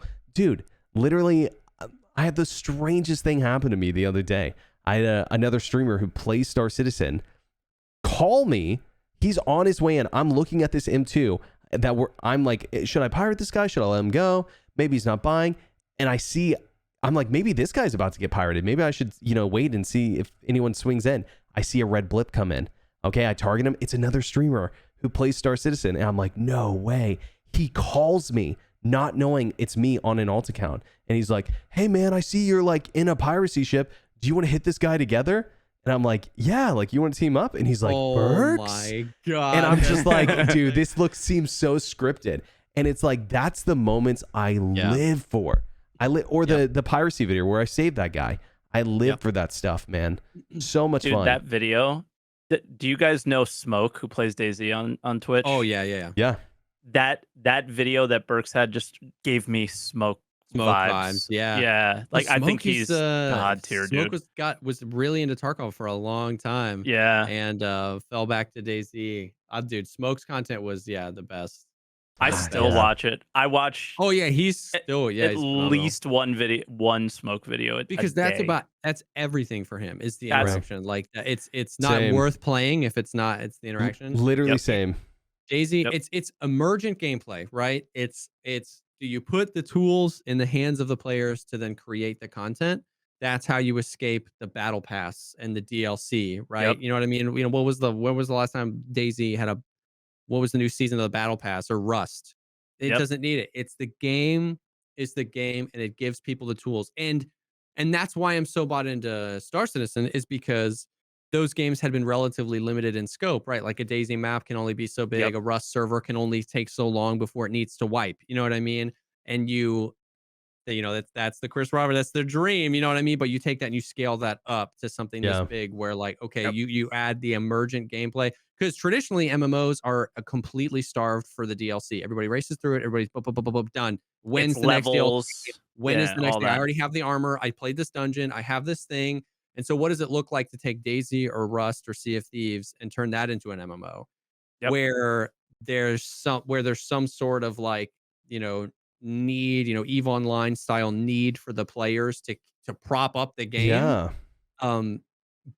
But also you have the emergent gameplay of being able to play the villain, the good guy, the underdog, this, that, or the other. And that's why I mentioned the armor tier thing and the bringing that from Tarkov in, or even like DayZ is just this. I think we have almost all the tools already outside of stability, obviously, and enough players in a server in a small enough space. But the fact of like you kill somebody, he was so stacked. Look at all the stuff he has, and we don't have that experience yet. Like I think the one thing we have now is maybe a railgun, probably, which is like a pretty big deal, and they're hard to find. So when somebody has one, it's pretty sick. But the outside of that, that's like the only element for me that's missing, or VoIP working consistently as well. Is if you're able to. We have that ability to talk to each other. We have the cool element of like ships and all these other like interesting other things. But the one piece we're missing is what are you fighting over? What is everybody competing for? Exactly. And I get so much kickback on it, and it drives me nuts because it was just like, just watch these games for a few minutes and dude, man. We had this talk on my stream today where we talked about components, right? At the higher end. My opinion is you strip literally every ship in the game, strip them of all their components, put the worst components on them, let them literally turn on, right? Maybe take all the guns off. I don't know, right? The point is that the best components in the game, you have to either steal, salvage, or craft, right? And then you could lock both like ammo, armor, all that stuff that you're talking about behind those 3 things too, right? And people talk about reputation. I like reputation for certain stuff, but man, this idea that you could like unlock something like in Tarkov and then like potentially have unlimited of it is a little bit more lame to me. You know, super like lame. That's my biggest gripe with Tarkov. Yeah. Is that's the thing. Okay. That's the thing about Tarkov is that everybody's fighting in the opposite direction. If you're new to Tarkov, it's like, dude, this game is way too hard. It's way too brutal, and I don't understand it, and I never get this, and I get dumpstered on by these guys. And I deleted my entire stash less than 2 months ago. I deleted every single thing in my stash, including my Kappa, my Gamma, my secure containers, the most valuable stuff. I deleted 100 million rubles. Just gear upon gear upon gear upon gear. That was less than 2 months ago, and I have 4 cells in my stash left. I have 57 million rubles. It's all back. It like to me, there's no scarcity. There is nothing. I can make 50 million rubles in 3 days. I can fill my stash with the best stuff, and I hate it. So I'm fighting the other way. I'm like, this. I need everything to be more rare. I need everything. Take it all away from me. It's not hard enough, and it's hard because that when communicated the wrong way, that's really off-putting to the people at the bottom. Yeah. Who are new, you know what I mean? And they don't even have to be new. They like obviously we're streamers and we will get hate for that stuff too because you have 8 hours a day to play. Exactly. I don't. Yeah. You know? But that's the thing is that to me, nobody's been able to do this in any game yet. And I feel so strongly about this that like there is a balance. There is a middle ground. Yeah. Somebody has to find it. So strongly about it. And I wish like Tarkov would just let me tinker. You know what I mean? Because that's the thing in Tarkov. It's just like nothing like it's exactly that. Exactly what going back to what you said, Berks. You were like the ability to just unlock something and then have a effective infinite supply of that item is super lame. You know, I'm actually scripting a video and I wrote something along the lines of like, is something rare because it takes 500 hours of gameplay to achieve and then you can get it as much as you want? Or is something rare because you just have a 1% chance to find it, no matter how much time in the day you put into the game? That's real rarity, right? You know what I mean? And like as a Tarkov example, I always talk about how you can squish those things. So let's take something, you know, a Slick, one of the best armors in the game, class 6 armor, it repairs really easily. Boom. Let's take it. You can't buy it on the flea market. You can't unlock a trader and barter for it or purchase it with money. The only way you can get it is to find it. You have to go and find this thing. And then when you find it, you use it because you can't sell it on the flea market. And like we talk about how if you're, you know, I'm always like, oh, chat, because I try to get this point across. I'm like, if you're level 20, you know what I mean? You have like 5 hours a week, 5 to 10 hours a week to play the game. Like, how often do you buy slicks on the flea market? Just like 700,000 rubles, whatever. And they're like, oh, never. I'm like, what do you do if you find a slick? They're like, oh, we sell it, dude. It's worth so much money. I'm like, okay. So but you should want to use it, right? Exactly. So so when a thing isn't just money, when it's not like, oh, I found this 700,000 ruble X, you know what I mean? Then it becomes a thing you might want to use. So you can squish both sides. So if we pluck it out of the market, it's not purchasable, it's not barterable, it's not, you can't get it on the flea market. You can only find it in game. If you never buy those things, you'll interact with them more because you're going to find it. Because there are a lot of things in Tarkov that aren't at all in the loot pool. You can't find them. You can only like buy them off the trader once you unlock that trader. So if you take it out of the trader, you put it in the game, the guy who never gets a high enough level to get to that trader will actually interact with this item more because they'll find it in raid. And the guy that has infinite money can't buy it whenever I want. I then have to go find it. Will the ratio remain of I'll find more than you because I play more than you? Yes. But I think there's a really important line crossed when I can achieve an item infinitely. Dude. When I just have level 4 Jaeger and now I can buy this thing whenever I want. Completely and they tried agree. to do weird stuff where like the traders run out of stock, but then they reset in 2 hours and I can just get more in 2 hours. You know what I mean? So like there is that middle ground where you put it in a place where it's not infinitely accessible by the top tier, but it is accessible by the bottom tier. And that way everybody has to work for it. And that way it's even more of a thing to brag about if you have a lot of them, right? Because then you found it. Yeah, a lot of things behind money my is big thing lame with Tarkov, as well. It's Yep. This is so interesting to me because this is all I think about with Star Citizen is like this specific topic, and we're the exact opposite. So the best ship components you could just buy right off the bat, day one. Yeah. I mean, they're expensive, but Yeah. the money doesn't come that hard either. So it's pretty easy to get them, and no reputation grind to get them either. And what's really funny is, so the exact example you gave is basically how these railguns work. Any box that can have a gun in it, it has an extremely small chance to spawn. They don't spawn on any NPCs. As far as I'm aware, they're not at a specific location that you'll find them even more easily. So it's just everybody has the same chance of finding them. And we have a bug in the game right now where you can dupe items.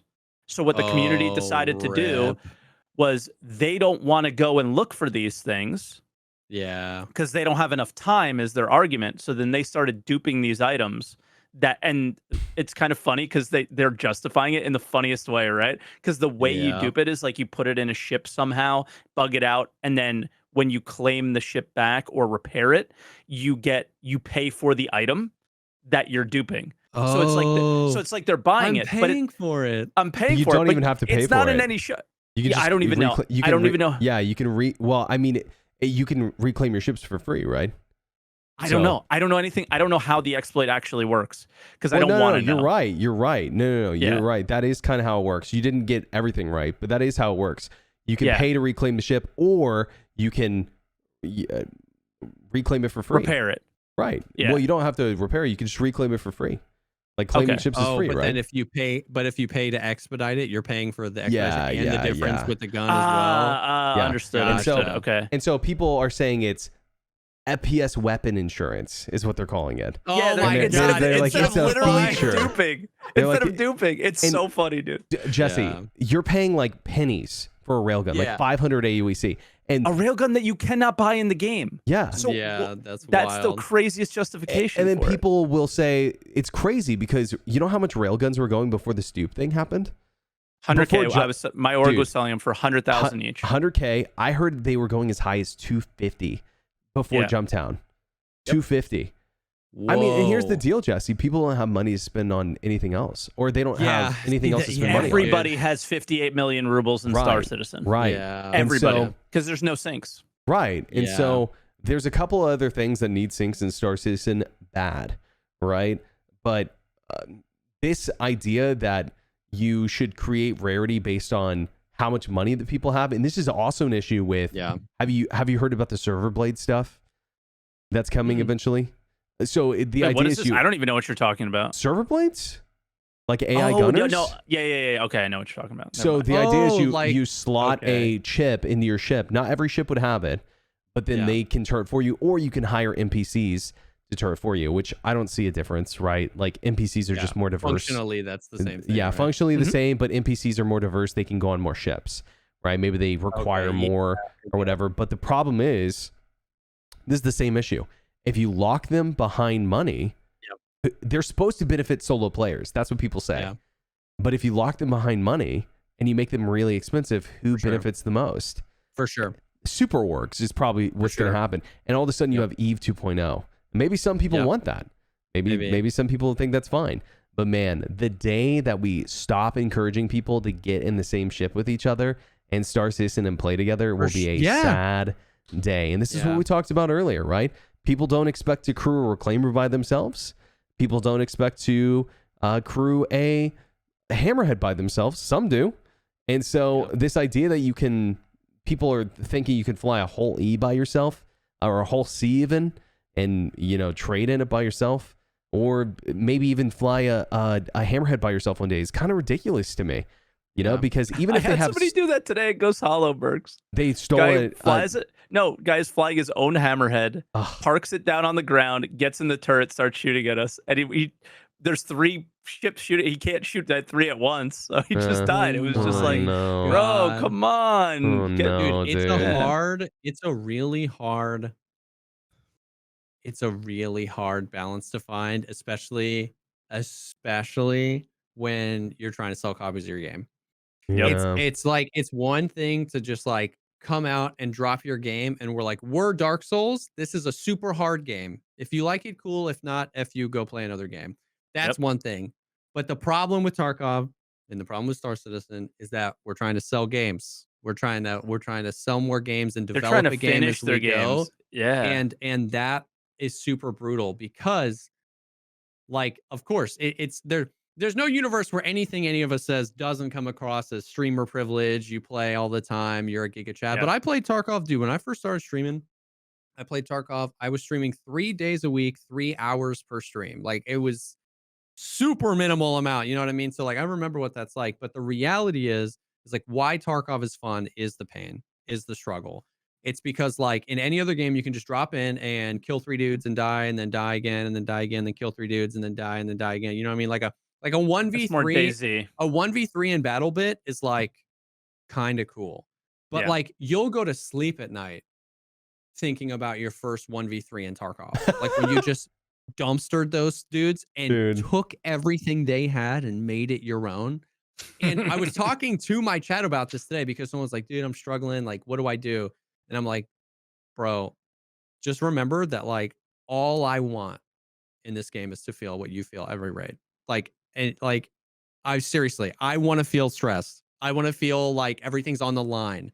You know what I mean? Like that, the highs, like a Veritas did a really good video. And he named it Tarkov is not supposed to be fun, which then became a meme, which kind of sucks because people take that way too literally. Obviously, video games are supposed to be fun. But the Yep. idea is, you know what I mean? Like, take the most important things in your life. You know, you're getting a college degree or like parenting right now. Like, I would not label that as like FUN fun. Love that. But it's going to shape who I am forever. Right. And so, Yeah. like, you scale that down to a game and it's like, there's fun, which is like BattleBit. Oh my God, just like freaking cruising through. And then there's like overcoming challenges. And those are that overcoming an obstacle, overcoming a challenge is so much more impactful. You know what I mean? And so, like, but you have to have the challenge. You have to have the obstacle. Like, it's like, to me, they're inextricably linked. If you want to make the highs of a video game higher, it is absolutely required to make the lows lower. You have to feel brutally beaten down in order to feel like complete elation in a Yep. multiplayer game. In a single player game, like, like No Man's Sky, you can feel those feelings and you could do crazy things and be super proud of it. But like in a multiplayer game, I really think, or at least what games like Tarkov are trying to do, those things are linked. You have to feel the struggle, which is what makes overcoming that struggle feel so good.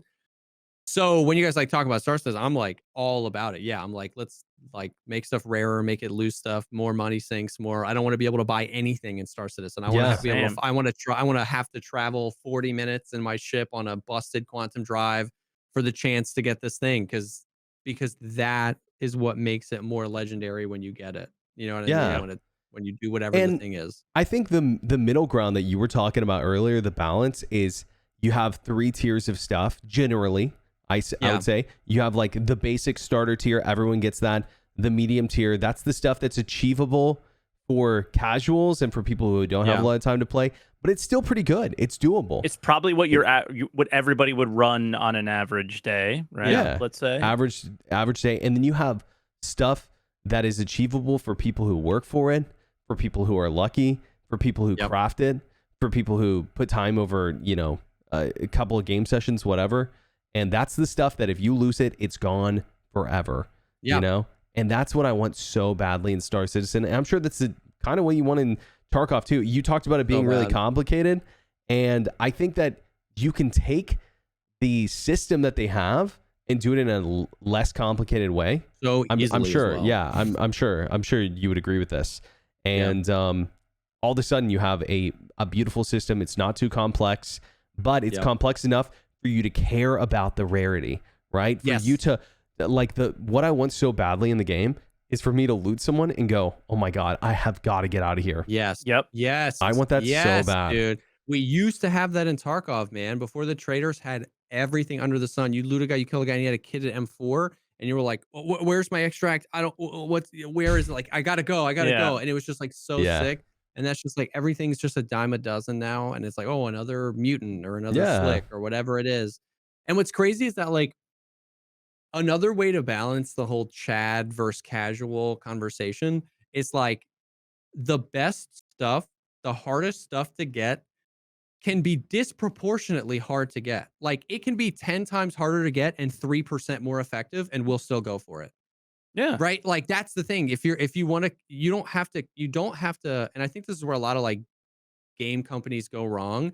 They feel like in order to cater to the whales or the hardcores, they have to make what they get like OP. Like it has to, if it's this rare, it has to be crazy. It has to be powerful. It Like doesn't. in Tarkov, the biggest thing is like getting tracksuit, which is killing Killa 100 times, and you get to wear his tracksuit. And that I would rather stick a freaking ice poker into my ear than even attempt that. Like I couldn't, and it's for a cosmetic. It does absolutely nothing. It does absolutely nothing. And people will spend 800 raids on interchange, dying to his broken AI over and over again to get this thing that does absolutely nothing.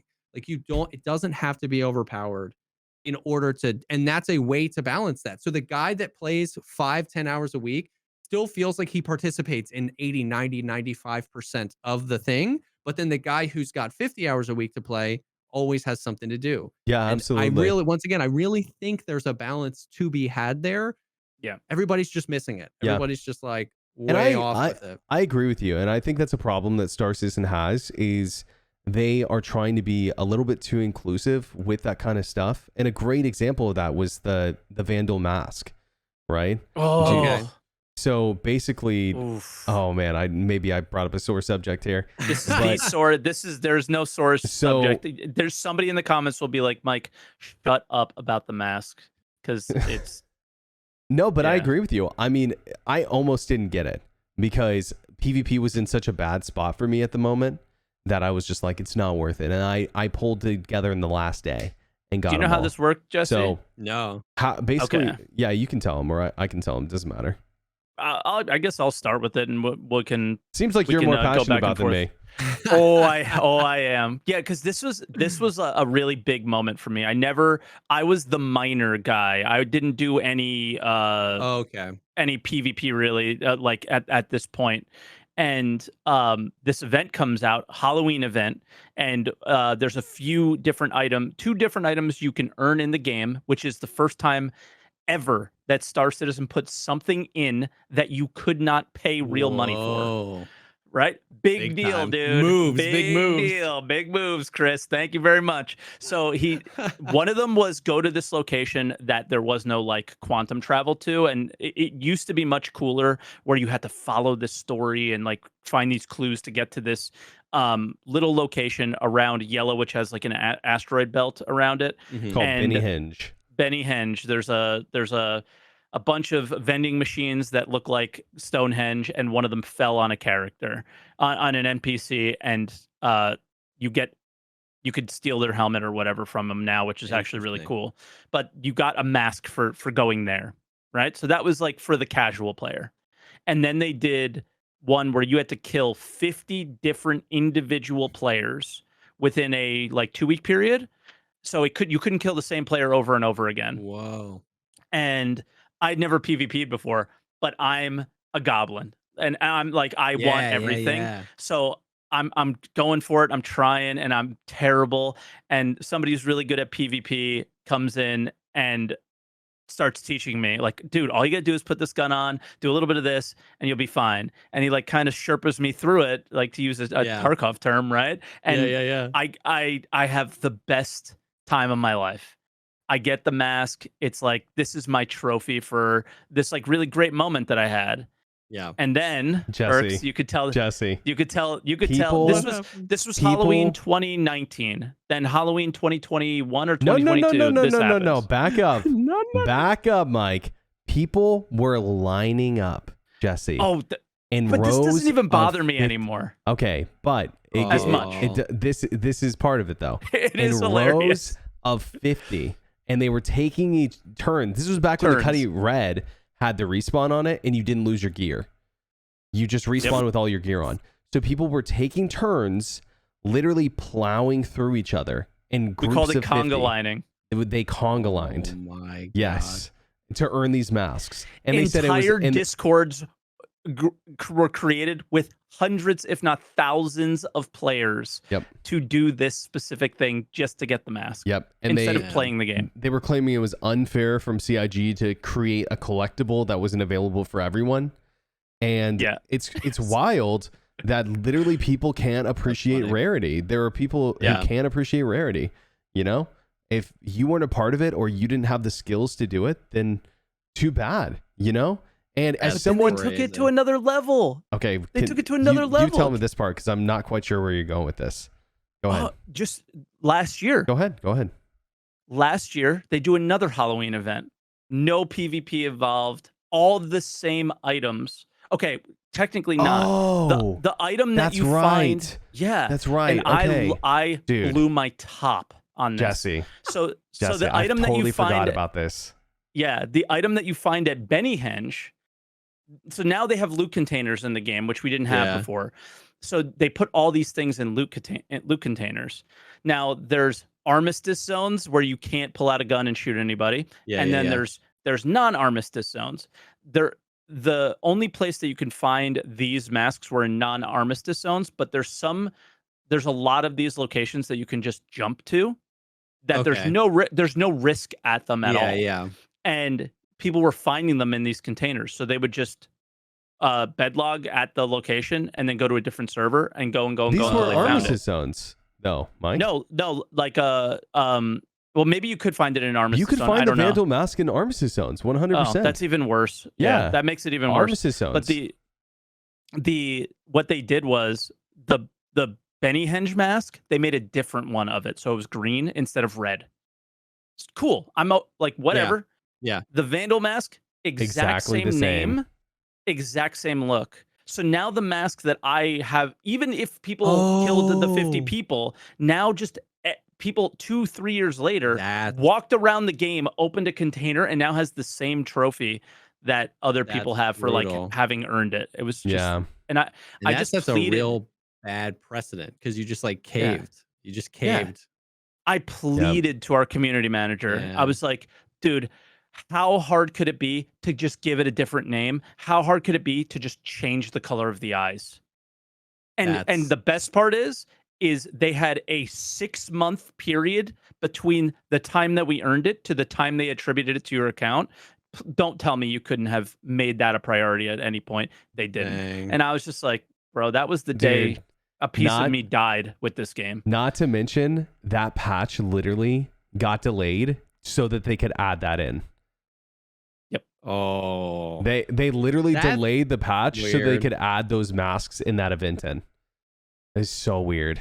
It was like weird. It was, and don't get me wrong, I'm all for like, hey, here's a cool item that everyone can have that's easy to earn. Or as someone who's a PvPer and enjoys PvP, here's an item that a PvPer wouldn't be able to get. You got to go collect these 10 resources and turn them in here for X amount of money. You got to go and deliver these, do these missions or collect these boxes or trade this amount of money or, get this much reputation with the mining guild and you get this outfit that's super sick or you got to refine this much. I would be totally cool with that. Make a badass mining uniform. I mean, I what probably would you do?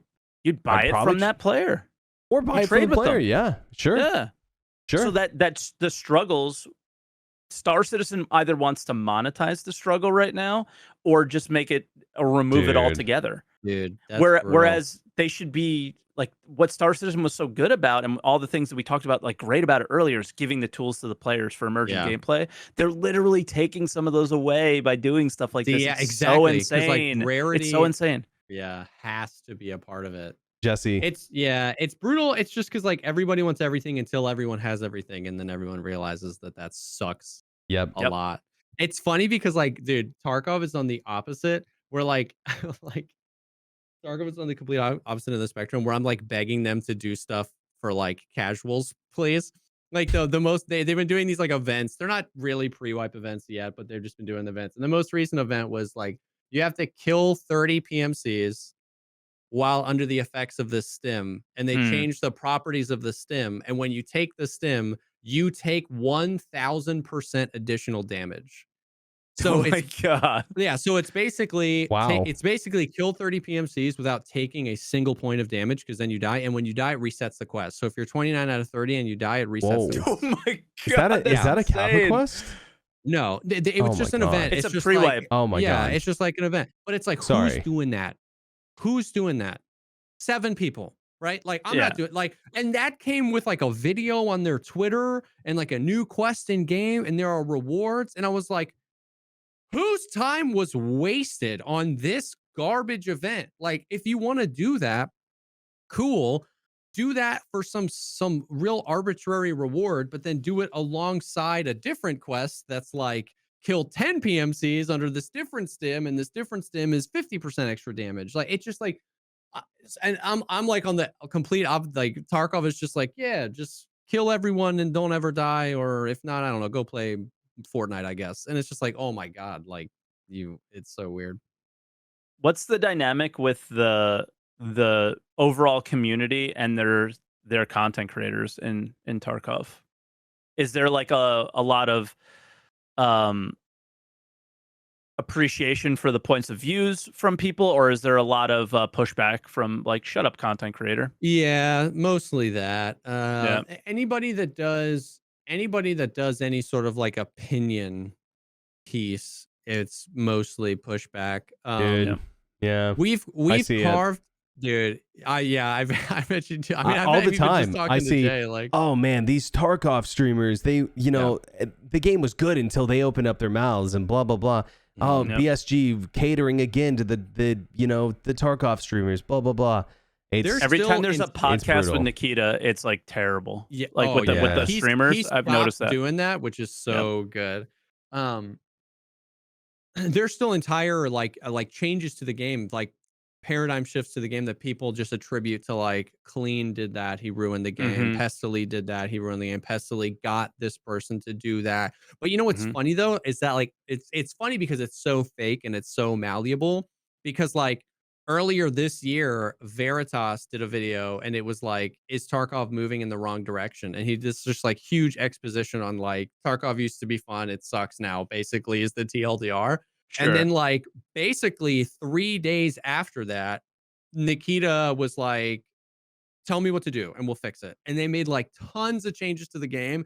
And everybody was like, Veritas and Trey fixed Yeah, the game. crazy. Like, this was the best ever, which is so funny because Veritas is the like absolute butt end of everything. Like, Yes, I've everybody's noticed. like, you're so whatever. You just like, it's so, but, and overnight, everyone's like, Veritas fixed the game. Thank you so much. And it's I just like, remember that. it's so fake. It's so nothing. You know what I mean? So Yeah. crazy is like me and Mike are personally responsible for a bunch of different changes that have happened in Star Citizen. And I don't think that we've gotten credit one way or another. People haven't been like, oh, wow, this thing has changed because of for the worse or for the better. You know, interesting. People Yeah. don't really put us in that category, right? Yeah. Like, we don't affect the game in the same way that a Tarkov streamer would in the eyes of the community, right? Yeah. Even if we were the ones who helped make the change happen, like, Yeah, and that's interesting. it doesn't Yeah, I really don't bleed know. over. The community changed a lot in the past few years, and of course, like, I mean, you mentioned this before. It's the vocal minority. Yeah. By and large, it's people that don't even play the game anymore. Truly, truly, truly. Tarkov's this weird game, man, where like sometimes I have to be like, sometimes I want to be like, like you're not like, you don't have to play this game. Like Tarkov is a game like people played up until the point where they got frustrated with it, and then they kept playing. And they played to the point where they like truly despised it, and then they kept playing. And then now like there's just like there's a subsection of the community who's like, the only way they can rationalize or justify the amount of time they spent very willingly doing something that they hated is to full circle, it must die. I'm only rooting for its failure. It must die. Oh, I we hate have it. those. I hate it Dude, so much. yes. And I believe that in Star Citizen too, where it's like, and it all comes back to like, there was a day that you realized sitting alone, you're not a streamer, there was a day you realized that you don't like playing this game anymore. And for some reason, by yourself at your computer, you kept playing. And that's super stupid. And I shouldn't have to deal with your mauled session. It's just like, I don't get it. That's not how I live my life. You know what I Yeah, mean? Like I'm same. doing this.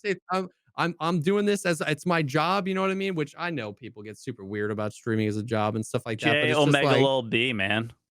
so so it's just like so weird. So people now it is the vocal minority, and most people that play, I find, are like if they're new, they're like super excited and super willing. And like Oh my God. Yeah.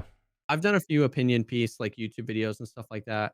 I actually just don't read the YouTube comments on those, so I wouldn't know if I'm getting dragged through the mud or not. I have a sickness. I read them all. I can't Dude. anymore. I don't read my YouTube comments. Dude, I can't. Please stop. My favorite YouTube comments, I people just turned it into screenshot them. content. People screenshot them and send them to me. My favorite is staged. This is clearly staged. Staged. This couldn't happen. I catch a few sometimes on accident. You know what I mean? You get the YouTube notification pop up. And here it is. Maybe I'm just not like maybe I'm just not built for it because I really can't. Like I really can't. I think about it too much. I type up responses, I delete them. I don't want to engage. You know what I mean? It's just like it's truly just like vitriolic and so weird. And it's just so weird how much time. And then that's the thing is I just can't stop thinking about like I don't put this much time into things I don't enjoy. Like if I would never like when I don't like a YouTube video, I mouse to the YouTube and just click YouTube, and then I'm at my home feed again, and I Next can just click video. a different video. Like it's just like that's so easy. It's one click. I just don't live my life that way, and it's like it's truly like talking to flat earthers when I'm reading my YouTube comments because I can't understand why you would spend so much time like telling Sometimes me it's like why. the iPhone, the long iPhone meme. Yeah. You're just like, what the fuck, dude? I was just talking about like it's a spaceship in a video game. It doesn't matter. It's so weird. So wait, are you guys trying to tell me the Earth isn't flat? Wait a minute. It's actually wait a second. It's actually a bowl, is what it is. How do you think the water stays in? It's concave. True. Just saying. Makes sense. But it's crazy. It's crazy. It's funny because like I know we ended up spending a whole lot of time talking about like Star Citizen and other things, and I know at the beginning, but if we wanted I think in the end we talked about games and what we like about them using those games though. For sure. But it's funny because I was what I was about to say kind of tied into some of the stuff we were going to talk about was like my favorite is like cheat when people call me cheater, ahead. like call me a cheater. Go, just let's go. I just love it. I'm so bad like at the game. Like and I say that I know I'm better than the average person, but I'm nowhere near as good as I should be for how many hours I've played the video game. Sure, so dude. just so definitively. Like if I throw a grenade, 50% chance I'm killing my teammate, 50% chance I'm killing my enemy. It's just the way it goes, and that's just part of it. And so when people call me cheating, it's just so funny to me. Like I've turned the corner now, and I truly something in my brain like flipped, and I'm like, you're a flat earther, and I'm just fascinated at how you think. Tell me more. Tell me more. When somebody the other day, I was like, I'm gobbling it up. I was like, tell me more. How do you think I'm cheating? Like, tell me everything. You know what I mean? What NDA did I sign? Tell me. You know what I mean? I just love it because I don't know. It's crazy. Do you think the GOAT video helped or hurt Tarkov for forever or long term? Oh man, this is a tough question. But continue. That was crazy. Hey, and real quick before you get into this, do you guys mind if we pivot a little bit on today's topic? We're already an hour 40 minutes in. So I like what we're talking about. Star Citizen versus Tarkov and kind of the game dynamics. Let's keep rolling with that. But yeah, the GOAT video, bro. I think a lot of people are interested to hear about this. Yeah. So I don't know. So if you don't know what that video is, he was a content creator, played a lot of Tarkov. He made a video and he basically bought cheated in Tarkov with the intention to see how many people cheat in Tarkov. He was like, I'm going to try to identify. And it's a really good video. As a piece of content, it is an excellent video. It is an excellent video. And I'm so glad. One of the greatest bullets I've ever dodged in my entire life was that I was not live the day that happened. Because like Nice. because dude, the The opinions whole start coming world in. Yeah, was talking about it. the world I mean, Asmongold reacted to it, Summit, Yep. I mean, everybody was reacting to this video. Penguin Zeno, I think. Anyways, everybody did. And and then it was just like it was just imploding because like you were just being told what to think, you know what I mean? And I really don't like being forced to give an opinion on something really quickly because I just don't know, you know what I mean? Like, and I went through multiple phases. I went through like a phase where I was like, I feel like this is just kind of like making cheating look really fun, and I feel like we're just going to end up selling a lot of cheats. And then I kind of was like, well, no, maybe I don't think that that's true, but you can't do that live. If you say something that's your Mm. opinion, and I've gone to other streamer, and Jesse said the video is bad because he's advertising cheats. You know what I mean? So I was so happy to not be streaming that day and the Yeah. next day, and I just kind of like watched it and watched the community react. And we ended up having Goat on our podcast and got to talk to him. And like I think I think it was a really good piece of content. As far as like whether it helped or hurt, I truly don't know because like we'll never be able to know the inside of like what the happenings of BSG Yeah. if that video really like if they were slacking on anti-cheat and that video put them into high gear, they'd never admit it.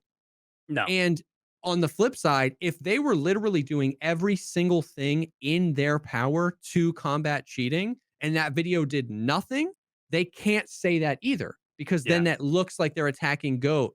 So like but what was crazy is like when I saw that video, I was like the only plausible expectation of what we will receive from Battlestate Games is nothing.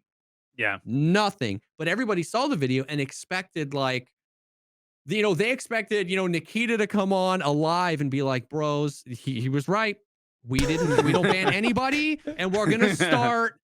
Thank you, GOAT. Today. Like, yeah. Like, you know what I mean? And it was like that expectation was so wild. So that was a really hard thing because you had the video and you had the piece of content that was good.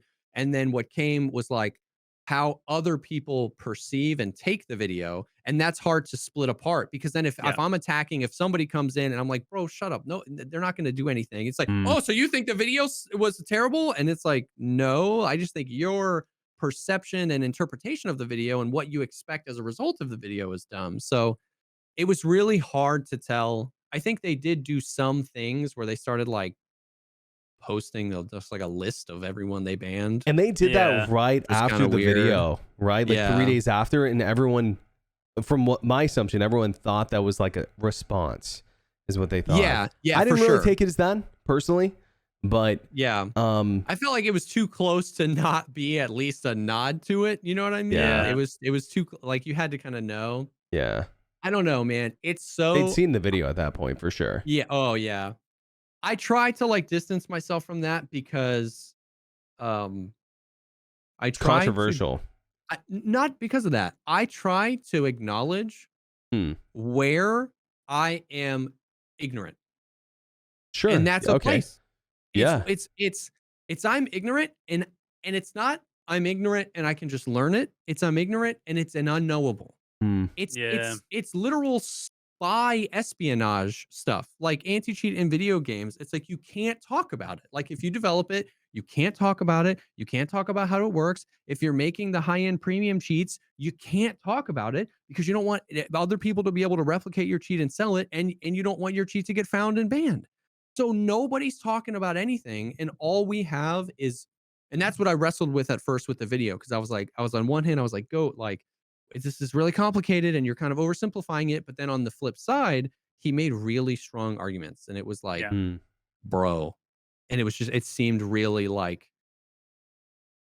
it was just like a moment. It was like pre-goat video post. It was like you felt this moment in time happening. That's why I asked that because that's what it really feels like. There was before GOAT and now there's after. Yeah. And I feel like So- you just hear about cheats in that game so much more. Every time somebody died, did you question, was I killed by a cheater, right? Like it just. So like the number one message I've received in my chat is when wipe for sure. Yes. And like the number two message is like, is the cheating better since the video? Like I like it. It changed the Tarkov landscape for sure.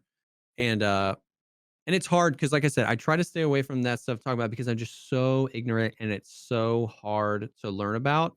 And I've always said this, like Tarkov obviously hit something special because like it blew up. You know, I like way back in the day, man. I remember them saying like we would be super stoked to ever have like 30,000 concurrent players. You know what I mean? Yeah. Like that was like what they saw as the top. And like when they're every wipe, they're breaking new records. I think last time they hit over 300,000 concurrent on a wipe day, like literally 10xing. You know what I mean? So they obviously hit something special.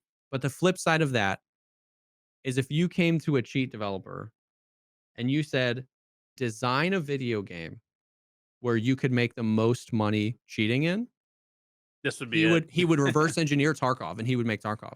A game where every single item in the video game is losable. And that's the point. And has some, like for me, when the only time I really played Tarkov and love like was like wowed by it was when they put in the hideout. Because then every item all of a sudden became valuable for something. Like you wouldn't grab a light bulb before that. Exactly. You wouldn't grab bolts or anything. And now like that's valuable. Now that's currency. Now all of a sudden green batteries going for $2 million. 100%. 100%. They changed the recipe for a craft and the market goes crazy. Yep. And so like if you were a cheater and you try to engineer a game where you could make the most money cheating, you would just end up accidentally inventing Escape from Tarkov. And so like it's so hard to tell. It's so hard to tell how many people are cheating. It's so hard to tell how bad it is. And then the other ingredient in that mess was how poor the server infrastructure is. Because like you know what's crazy? As someone with thousands and thousands and thousands and thousands of hours in Escape from Tarkov, like 3 of the past 5 times that I've died and slammed my desk and been like, cheater, 3 of the past 5 times have been streamers, and I just watched their perspective back, and I wasn't cheating. As someone with thousands, like if I can't tell the difference between desync and wall hacks, your game is guffed. You know what I mean? That's what I'm. Dude, sorry, I thought you were. Yeah, that's what we're dealing with Star Citizen a little bit with these invisible players. Like people are teleporting all over the place, and sometimes it's hard to tell. It's like, did I die to an invisible player? And then they come and start looting my body, and I'm like, oh, okay, never mind. But like at the moment, I'm like, I didn't hear footsteps, I didn't see anybody, I didn't know anybody was around. What the hell, dude? Next level, dying to an invisible A2 while you're on the ground. That's next level. It's awful. And this guy's I've never experienced that. He's like, oh, or dude, when you ask people to relog to fix the bug. And they're like, oh, they get so mad. I'm just sneaky. Oh, I snuck up on you. No, I'm not invisible. I just snuck up on you. I'm not invisible. Oh my God. Unbelievable. I had that today. There's a distortion damage weapon that shuts your ship off and you just fall to the ground and die. And I'm just flying, and then all of a sudden my ship just shuts down, and I'm like, what the fuck? and then I die, and somebody says, haha, got you, or something like that in the chat. And I'm like, yo, you're invisible, dude. And he's like, oh, meet me here and prove it. And I'm like, I don't have to. Like, I just fell out of the sky and nobody was around. There's nobody on my radar. Like, obviously it would be. And he was like, no, prove it.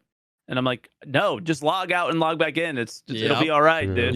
Like, it's no big deal. That's the fix for it, but they don't. It sucks too, Mike, because sometimes he's like, I got you so good. Sometimes and I'm like, I didn't shoot back, obviously, because I can't see you, dummy. You got me so good. Yeah, dude, great job. Sometimes people are invisible to everyone, and sometimes they're just invisible to you.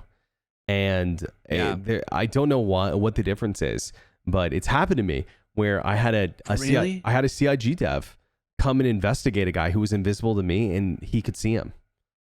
He could see him. Oh my God! Somebody called one of our guys invisible. I didn't know that was actually a thing. I thought it was only if you're invisible to everybody. Yes. No. One guy called one of our guys invisible, and I was like, well, I see him, so how could he be? Oh shit. Yep. Now I feel bad. Is there a cheating problem too in Star Citizen? There's not. There's not a cheating problem in Star Citizen. Because we had our drama. We had our goat video recently. Really? No, we did not have a goat video, bro. I'm kidding. We did not have a goat video. I'm kidding. Listen, dude. I am not even gonna name the creator who made it because I don't want it to sound like I'm shitting on him, but the video was supposed to be about cheating. He showed it to me beforehand, and it was supposed to be this like, you know, he hyped it up to me. He was like, this is gonna be a video about exposing the cheaters, and we're gonna show all the evidence. There was no evidence in the video except for previous things. He literally would, all the evidence, 100% of it was, this is a video from someone else.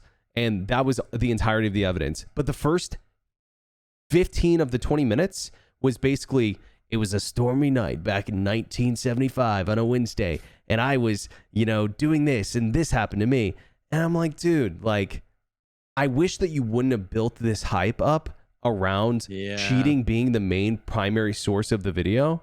And then you did basically the anime is what it felt like. You know, and like I felt like I was watching this streamer, the anime, and I told him, I was like, listen, bro, I really wish I had more of this. I had less of this, and I was like, it's not like it's edited poorly. It's not. I was like, it's just not what I thought it was gonna be, and he wanted me to endorse it. I ended up saying no because of the way that it worked out, and he posted it, and he got way worse reviews than I know some people were very pro goat and some people were very anti goat. And basically he was overwhelmingly negative, essentially. Some people were positive about it, but the majority, probably the people who were most positive about his video didn't watch the whole thing, you know?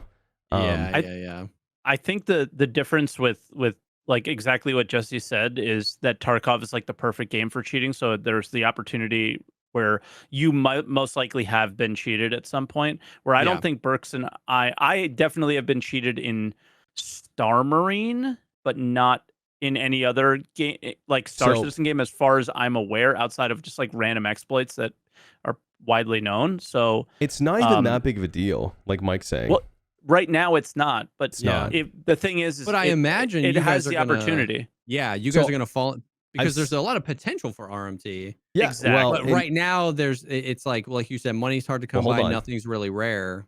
Yeah, because that's not necessarily true. I have about 7,000 hours in the game. I've ran into 2 cheaters ever. Yeah, but what we're saying is because the aspects that make Tarkov a good game for cheating aren't in Star Citizen. I disagree. I disagree. Okay.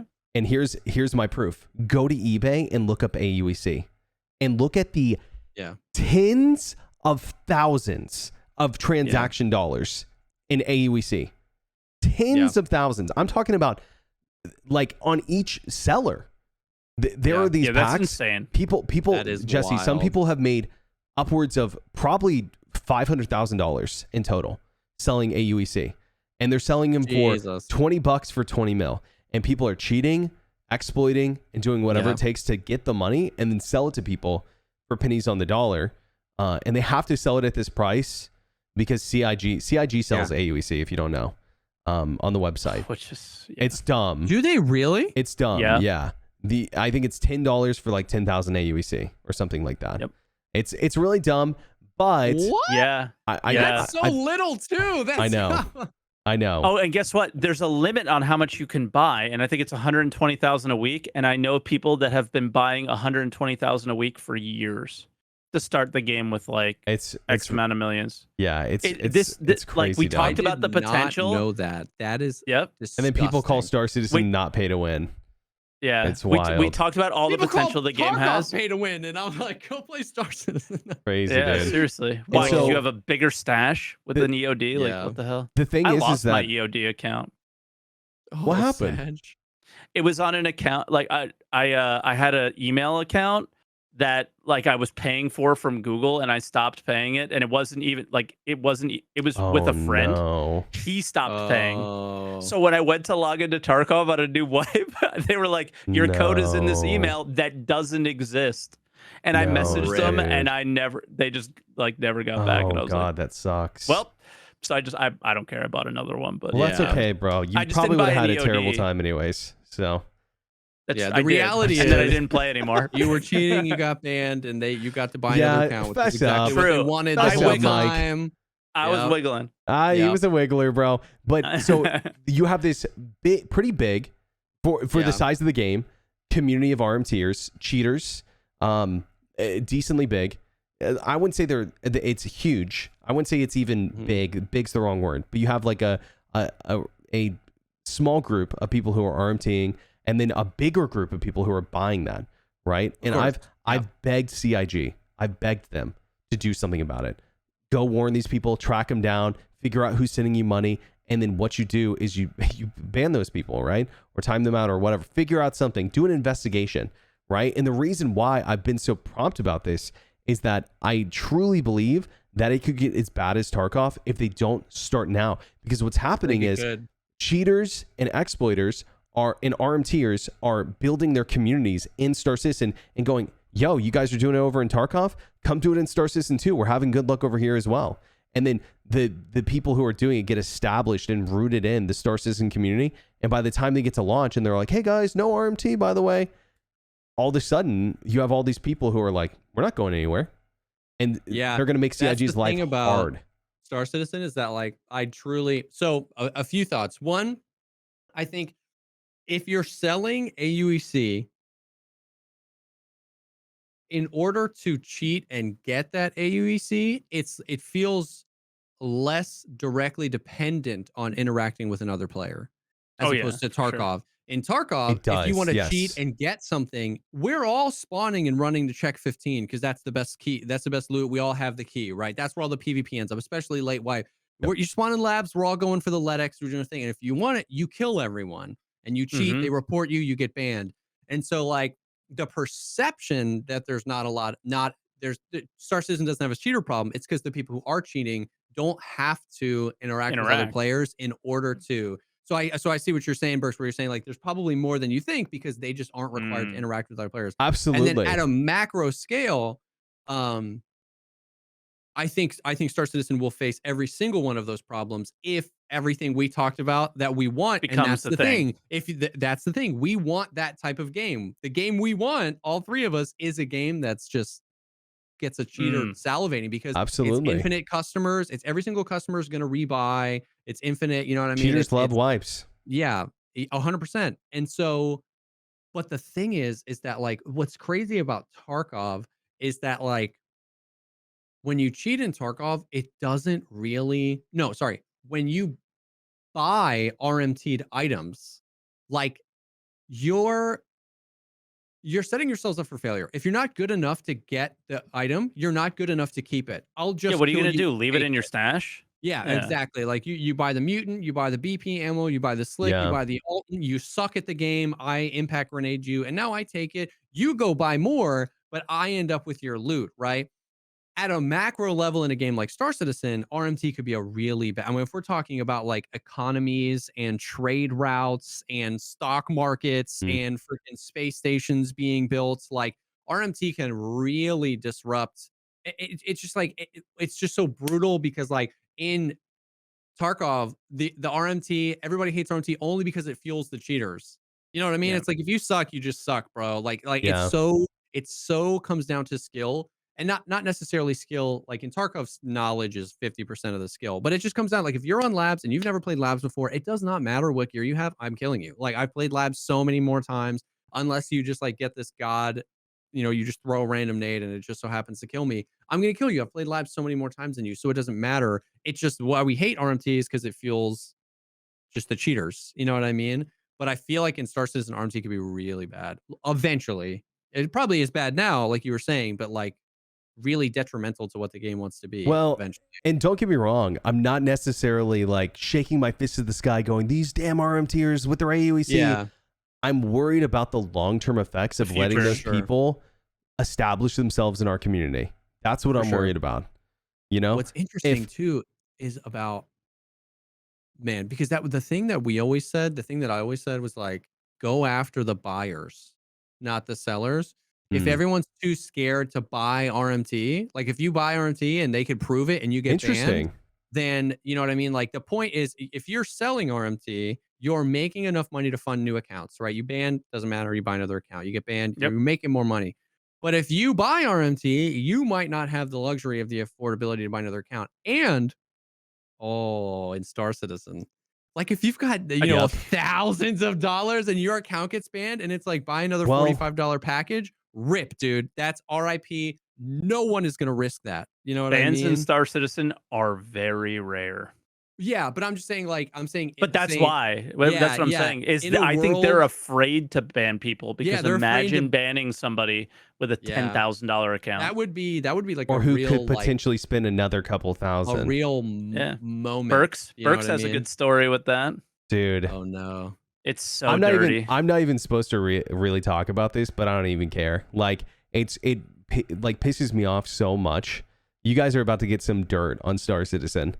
Oh. I'm sorry, I didn't know that this wasn't common knowledge. Well, it happened on your stream. Let me explain. Right? Tell me. I had Spill the tea. Jesse, you know what's so funny, dude?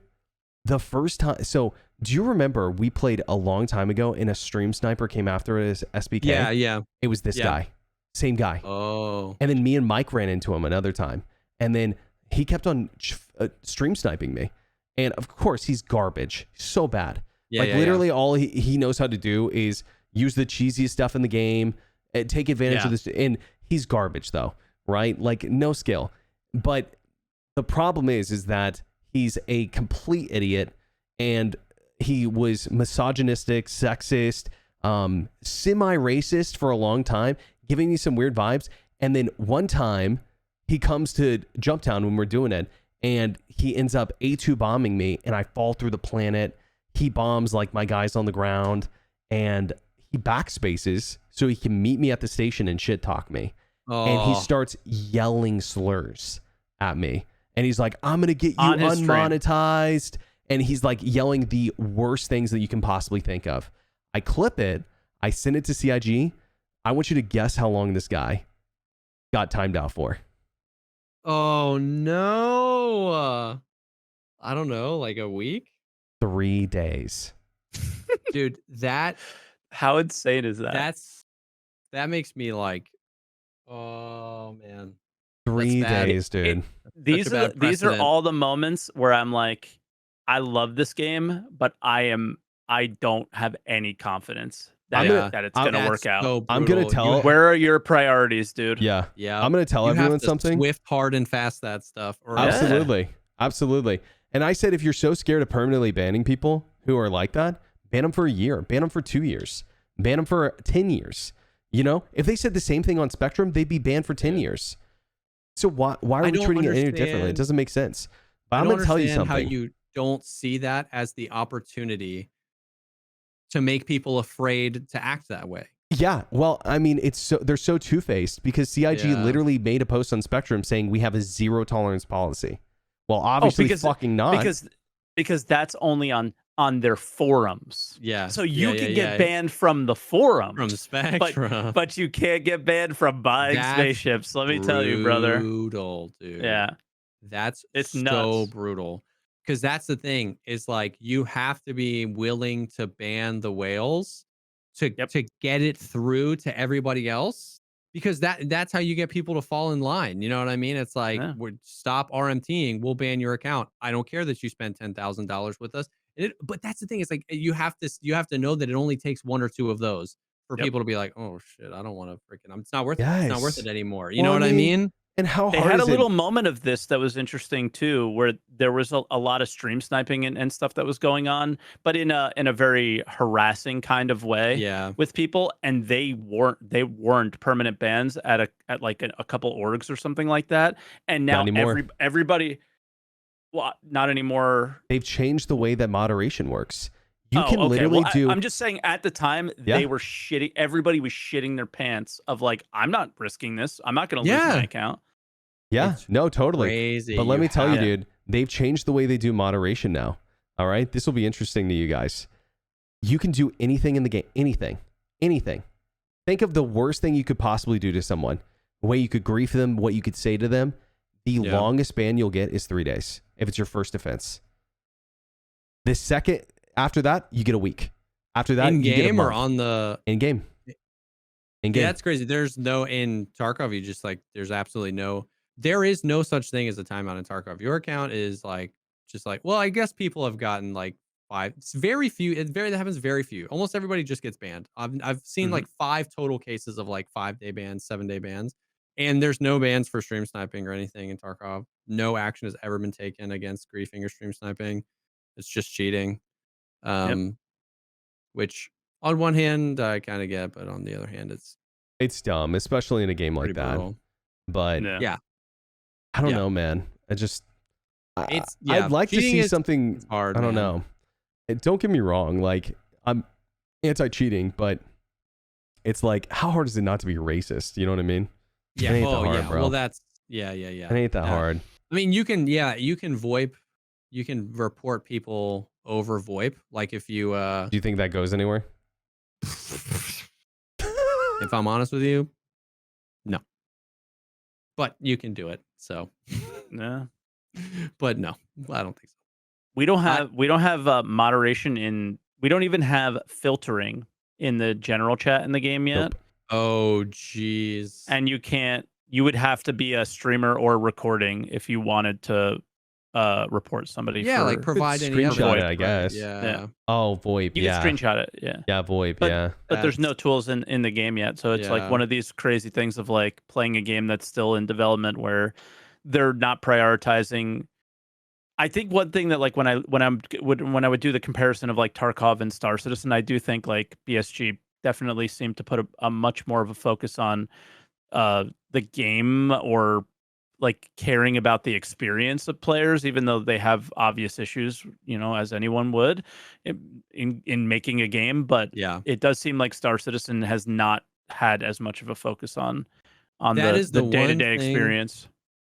That is the one thing I will give BSG, is that they have never like been like motivated by money, like by like they have had every opportunity to sell things, to sell skins, to sell gear, to sell X, Y, or Z. And a lot of people are going to come at me for that because they, everybody always says they do like discounts every 4 months or 3 months or something like that. Everyone's like, oh, they're giving all the cheaters, accounts, X, Y, or Z. But the reality is, when you stack it up against a game like Star Citizen, where like I've seen a lot of your videos, Mike, where it's like, this is just like so blatantly like every have you ever played a video game before? Yeah, like what is imagine a Tarkov wipe where like the Scar is the new gun, you know what I mean? But like you have to buy it, and then the next wipe will put it on the traders. Yeah, that's like that's how I see the ships, right? Where it's like, it's out, the set, like, and even I, as somebody who's not that into, who doesn't play Star Citizen as much, like I got super butthurt about the the Vulture. When that happens with the Vulture, right? I bought it because I really wanted to play with it. Yep. You know what I mean? And I hated that I bought it. I bought it. They did, and I knew it, and I hate it because it's a new gameplay loop, and it's such a perfect opportunity to get people in and give people something to do in the goddamn game. You know what I mean? And just like, and stuff like that. So yes. They got so far away from what the core. I still hate the idea, but they got so far away from what the core of purchasing a ship was. It was like everything you look that's in your, if you look at the details of that ship that comes with it, everything about that is for launch. You bought that to have it on launch. Yeah. And now it's turned into this thing of, well, let's hold it back for a little while. Yeah. Like, when did that become a thing? Why are you doing this? Why are you making the experience worse for people and not giving them the ability to give valuable feedback and data? How can you talk about the game giving you data that you're making decisions on when the only people that are playing the game with that thing bought it? Yeah. And you're not getting the entire audience. It's insane to me. Yeah, that's actually such a good point. But that's something I've loved and respected about BSG, is that like, even when asked, like, would you ever sell like a starter pack, and Nikita's like, absolutely not. I would rather shut this company down. He was like, there will never be microtransactions. There'll never, and he's so vehement about that. And they could make so much money, dude. Because it's obvious, right? Like, with the amount of people that buy RMT in that game, which is a tremendous amount of people, it's very they would obvious want a piece. People would pay, and they could take a piece of that. Good for them, man. Cosmetics, they could do that. And so while they really struggle to, it's a lot of the similarities in Star Citizen where it's like, what are we doing here? Do we care about the game, the live environment, or do we not? Because sometimes you make me think we care about the live environment, and sometimes you make me think you don't care, and you're just like, well, it's all going to fix at launch. Yep. There's a lot of that, but like they could have bent the knee and just like made tons of money. And because of that, their motivations, when I'm mauling about BSG, it's always, I just don't think you understand. And it's because that's better than what you guys mauled about, which is, exactly what you're doing. I know, pieces of garbage. You know what I mean? And that's worse. So like, I'm so in Tarkov, it's never been that. Sometimes I just feel like they don't understand what the hell their game is about. You know what I mean? But like, they could have done a lot. I feel like the future is in like better hands with Star Citizen than ever before. I'm seeing like developers playing the game more because there's a little bit more there. And like I got a message from somebody. I hope this isn't bad that I'm not sharing any information. He was playing the game yesterday, found like an issue in it, and was like, hey, like we need to get this fixed. And everyone was like, there's no time, or like didn't want to prioritize it. So he just like did it himself. Really? Yeah. It was just like, I don't like, I'm playing the game. It bothers me. I'm going to do it. And it's like, okay, awesome. so there's like more of that is starting to happen. I'm noticing. That's sick. Like another thing around like the mining update that I can't say, like how that all came about, like is wild to me too. It's like, that's dope. We're in good hands. And then the suits are just fucking it every single patch. Yeah. It sucks so bad. And the other difference is that like Tarkov definitively doesn't need any more money to finish the game. All they need is time. Like, does that make sense? Like, they just that's not the case with our game. They just need to do it. And that's the thing, is that like, that's such the conflict of interest. Star Citizen's fighting for their survival every patch. To make more money this year because we hired this many people and we're doing this. And like, everybody knows, right? Star Citizen is like so far away from being, the end goal. Like Tarkov is like 2 good years from like, well, I guess a better way to put it, because I don't know when Tarkov is going to launch. If you shut down Tarkov, it would be finished in a year. Yeah. Because so much resources go to keeping the live environment up. If you shut the game down, they could finish it. They have enough money. They have enough people. But if you shut down Star Citizen, they would burn. They'd burn the cash, and then they would, you know what I mean? So like, that's such a, and it's hard because you want to empathize with it. You want to empathize with the whatever 1,000 people that work at CIG. They need jobs. 1,100 now. No. Oh yeah, because I actually just before we started this watched your video on the turbulent thing and the breakdown. Yep. Crazy. So like you want to empathize with that and be like, I understand these people have jobs and you want to and you just, you know what I mean? Like when people ask me about Star Citizen because I'm not as in it as you guys, one of the things I'll often say is like, I'm glad somewhere out there some dude is crazy enough to try and make this game. You know what I mean? It's like, like 100%. It's not the game I play, and so I don't suffer from the struggles, but like I'm glad someone out there's just like, I don't care, screw AAA, we're gonna make the game and whatever. I think we think that too. But when I think that about Tarkov too sometimes. When like, that game is so cool. Yeah, when the reality of that hits the monetization, and then you realize that the single source of monetization is the players of the game, that's where it's like, it's just like, woof, dude, that's hard. Can I ask you a question? And they champion it like it's a good thing. How many people are working on at BSG? Do you know? I don't know. Nobody knows. Nobody knows? Okay, well, dude, here's the deal, right? Nothing. I think 2 things, right? CIG standing on the edge of a cliff, like Mikey's saying. They will either survive or like literally. I think that Star Citizen could not exist next year. I think like that one investor, the Calder guy or whatever, that I think that's like they needed the money at the time. Yeah, that might be true. And here's the deal, right? Then they popped off during COVID. Like, absolutely. They've been doing really well. But listen, I don't think that they're doing so well that they are like way above their margins. I really don't. No. And I mean, they give us the financials every year, and they're not. And one of the main costs, I think, I mean, I could be wrong, but I think they are bleeding money on that studio they're building.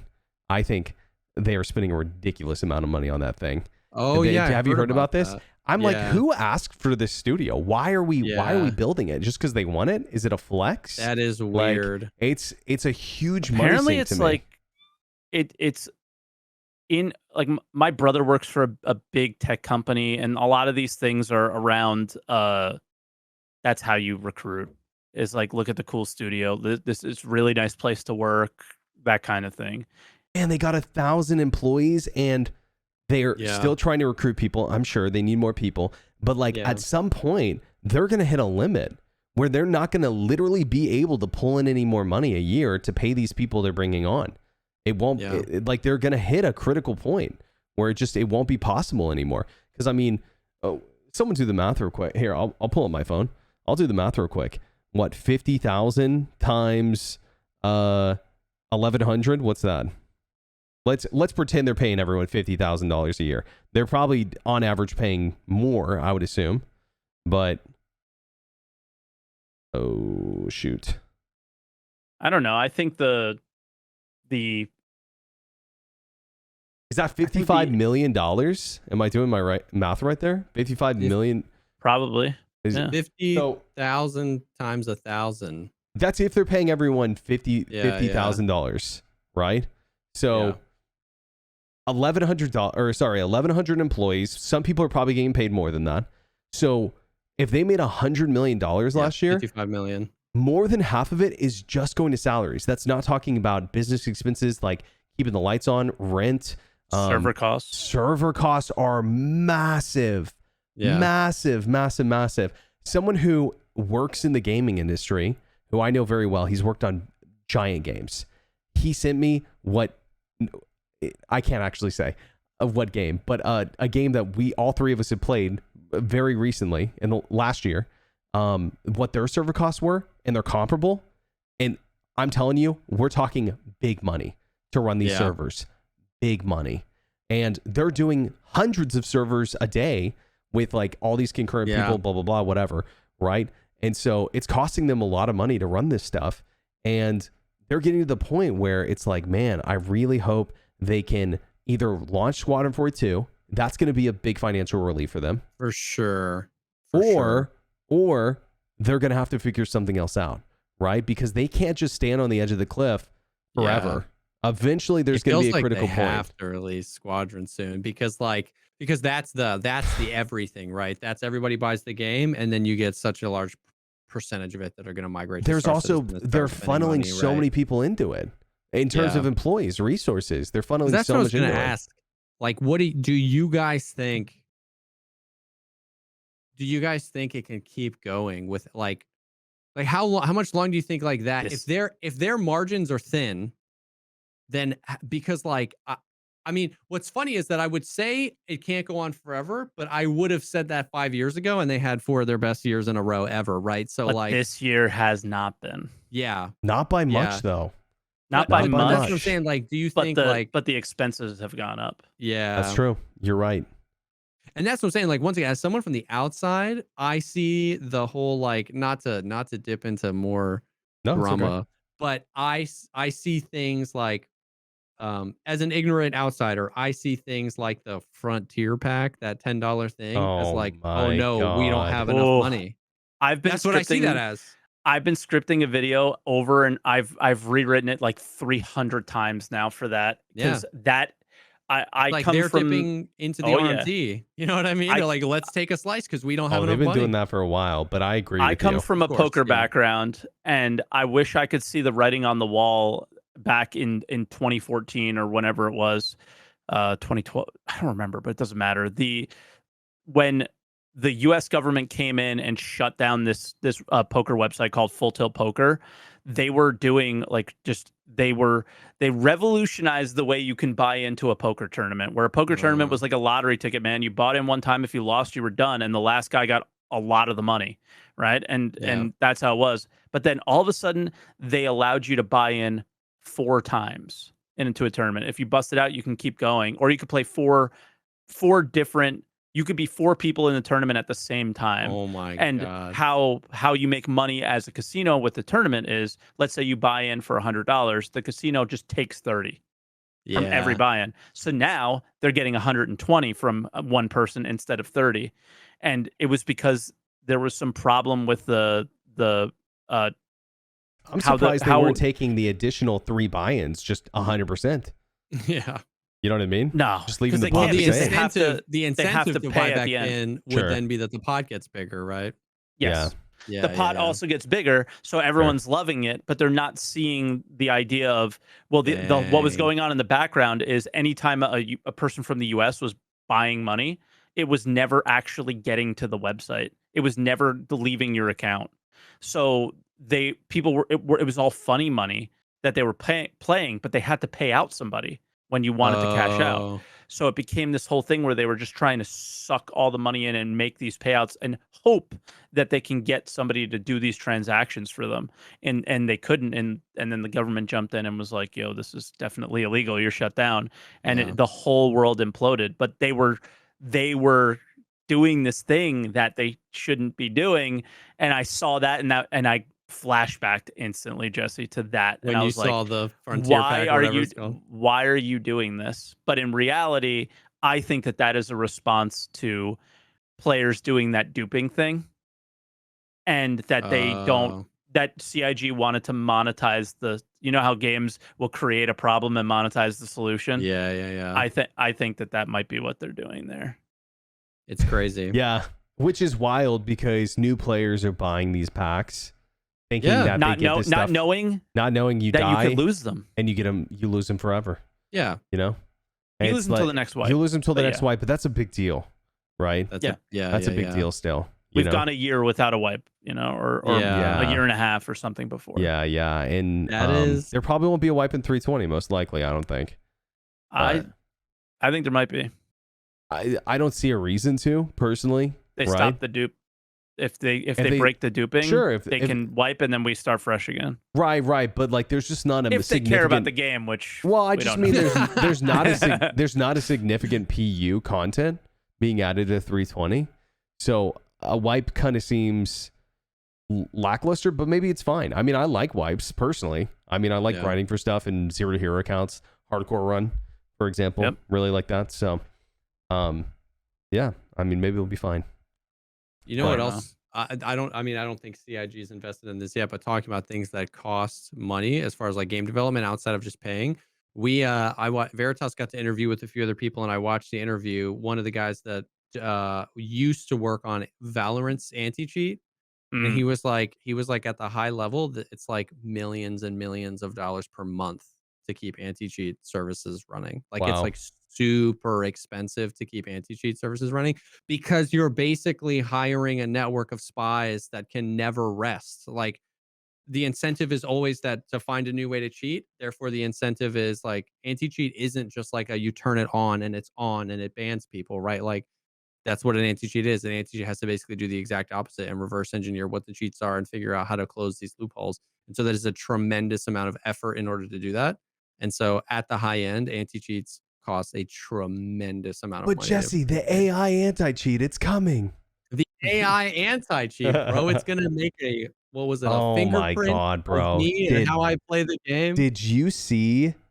This is a little bit diverting off what we're on right now, but did you guys see how there was drama this week with 41 people creating his voice with AI and then using his voice without his permission in their videos instead of monetizing instead of just paying him to do the voiceover? He like advertises. He advertises everywhere. Hey, I do voiceovers. Hey, I do voiceovers. Sure. Like he's super vocal about it. And man, such a we gotta have him on the podcast. Some guy, he's such a good guy. Absolutely, yeah. I was talking to him not too long ago. It's in Florida and everything. He's a really good dude. Yeah. Maybe we can have him on when I get back from vacation. We'll see. But I'll reach out to him. But he's super good guy. And man, wild that that's happening to him because someone did something recently like that with me, except they were using my face. And do you know who I'm talking about? No, there's a Star Citizen streamer who's smaller who uses my face on their VR avatar. And wait, I just heard about this today. He does something with me too. Yeah, and he's like he's been like a VTuber, but he has my face on the shirt. right? And he never asked my permission for that. He never reached out to me about it at all. And then I found out he's selling shirts with my face on it. And I told him, he came in my chat and he was like, hey, you'll be happy to know that the Berks shirts are selling in. And I was like, bro, I don't think you ever asked me for permission to do that. I was like, stop that. I called him out. I was like, that's weird, bro. That's really weird. Don't do that. Super weird. And so I have to imagine for 41, it's probably the same thing. You know, it's 100%. I think it's I think it's a lot worse because it's his livelihood. Oh, it's dude. Yeah. Well, totally. But I just mean like having your image stolen. You know, is 100%. But yeah, it's his livelihood. I agree. So brutal. It's they really told me messed it was up. just whatever they were telling me in chat with me and his channel. It was some like a channel point reward. So I was like, well, that's kind of weird. Makes me a little uncomfortable, but whatever, you know. Dude, we live in a weird time, bro. Yeah, it's wild. What the hell? I just brutal. Yeah, and I just listen. Don't get me wrong. He's trying to tiptoe around this. He really doesn't like it. So listen, I really don't like it, but I like. It's almost like I appreciate the recognition that someone's like they admire me enough that they would do that. But like, man, there's a way to go about something like that. Yeah, you know? For sure. It's like if they just made a shirt with my face on it and they were like, "Yo, I made a Berks shirt. I posted on Twitter, whatever." I'd be like, "That's sick." You know, hell yeah. Can you send me one? You know, like that's hilarious. But like the whole, I did this without your permission. I'm selling them. I'm making money, potentially even. I'm, you know, capitalizing on something that you don't even know about. And that's weird to me. Crossing that line to monetizing off of someone else's image or likeness or work is like super scummy. Yeah. And the weirdest part is they didn't say anything to me afterwards. They just didn't reply when I told them to stop. So I post React videos. I don't know what to say because it's different. Is it though? It's such a weird thing. I was talking to my wife about this the other day.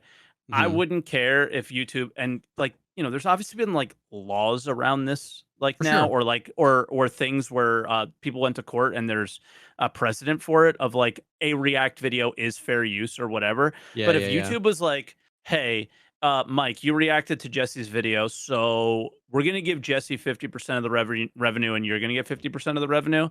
Yeah, I'd honestly be fine with that.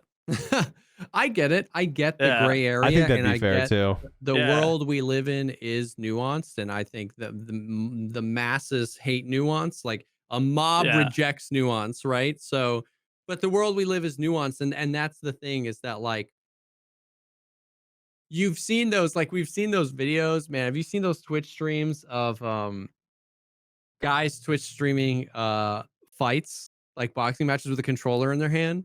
You know what I mean? Because they're trying to play it off like they're playing a game, but they're just restreaming an HBO fight. You know what I mean? That's not reacting. You know what I mean? Like, no, but it's so when like you just like watch a video, that's not reacting.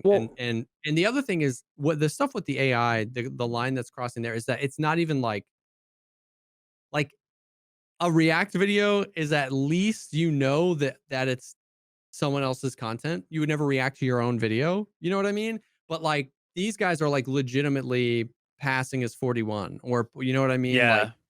Like that like pretending to be someone else and then monetizing, in my opinion, is way different than you reacting to a YouTube video. Way different, and monetizing that. Way Now I agree different. with you that reaction content is weird and is a gray area and arguments. And that's one of those things where it's like arguments could be made to convince me on both sides. You know what I mean? Like I hear your opinion. I'm like, oh man, that kind of makes sense. And I hear someone else's opinion. It's not black and white. It's not binary. It's not at all. Dry.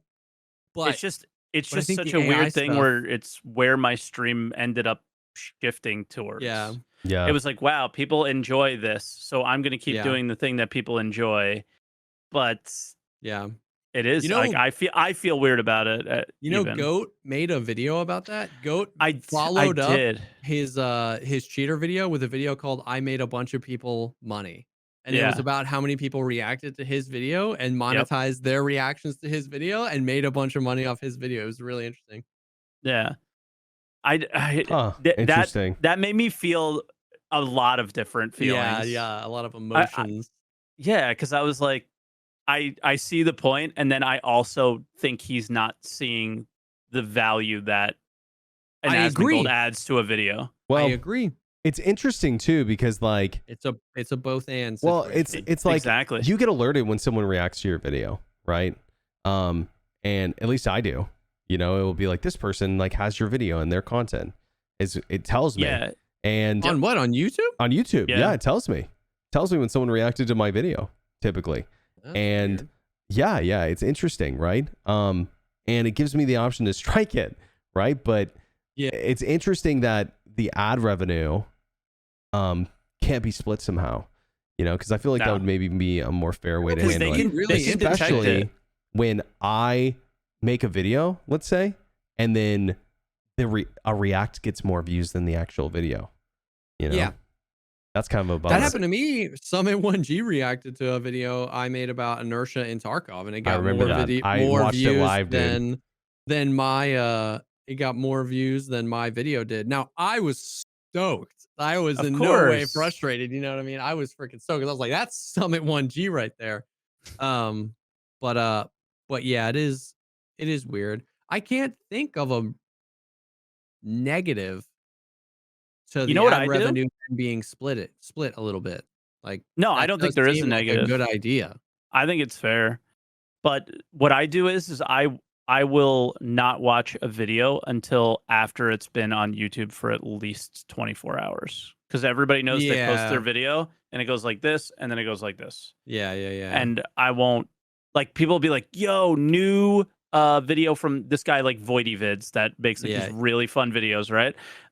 They'll be like, yo, one just dropped right now. You got to watch it. And I'm like, we'll watch it tomorrow or the next day. You know what's crazy though? Hmm. You know what's crazy? This is real life. I am not making this up. And this is just a one. This is just a one, right? You know what I mean? You know why I know Voidy Vids? Because I Yeah. watched your reaction to it. Yep. I've clicked on at least five of his other videos after watching Yeah. your reaction to one of his videos.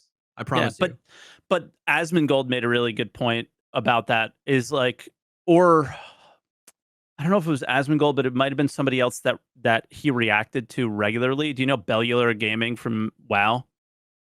you. Mm-mm. Nope. Okay, he's just like the WoW news guy, Okay. right?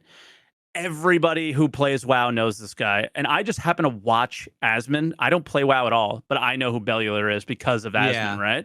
And that is an advantage to Bellular. But once Asmon's watched one Bellular video, I know who Yeah. Bellular is. When he watches the next one, I already knew who he was. So that value is Yeah. now gone, right? So Yeah. I even talked to Voidy about it. I'm like, I don't want to watch your videos on stream anymore because we've already done it. We've Yeah. like the advantage you've gained has already happened, and I'm afraid that Yeah. it's becoming a bad, like an actual, it's taking away now where people may not watch your video because they want to watch me watch your video. It's just like, what? For That's sure. not I mean, cool. I think that Mhm. risk is there for a guy like Asmongold. The risk is absolutely there that you want to watch Asmongold's reaction. You know what I mean, more Yeah. than the video. But I also think that that's assuming a few things. That's assuming one, no new people have discovered you Yeah, since you watched that video. of And the course. second thing it's assuming is that everybody that follows you saw that first reaction. Like, Yeah. as we know, like you watch, you go to a Twitch stream, you go to a stream summary, you average 300 people, and it was like unique viewers, 1,200. Yeah. And it's like, but I never had more than 300 people in. You know what I mean? So it's Yep. like you watch a Voidyvid video one time for 10 it's minutes 20 in minutes. that, Yeah. then you know what I mean? Maybe 300 people of the 1,200 people saw it. So it's like, Yep. once again, I don't I hold fucking any love that opinion. guy.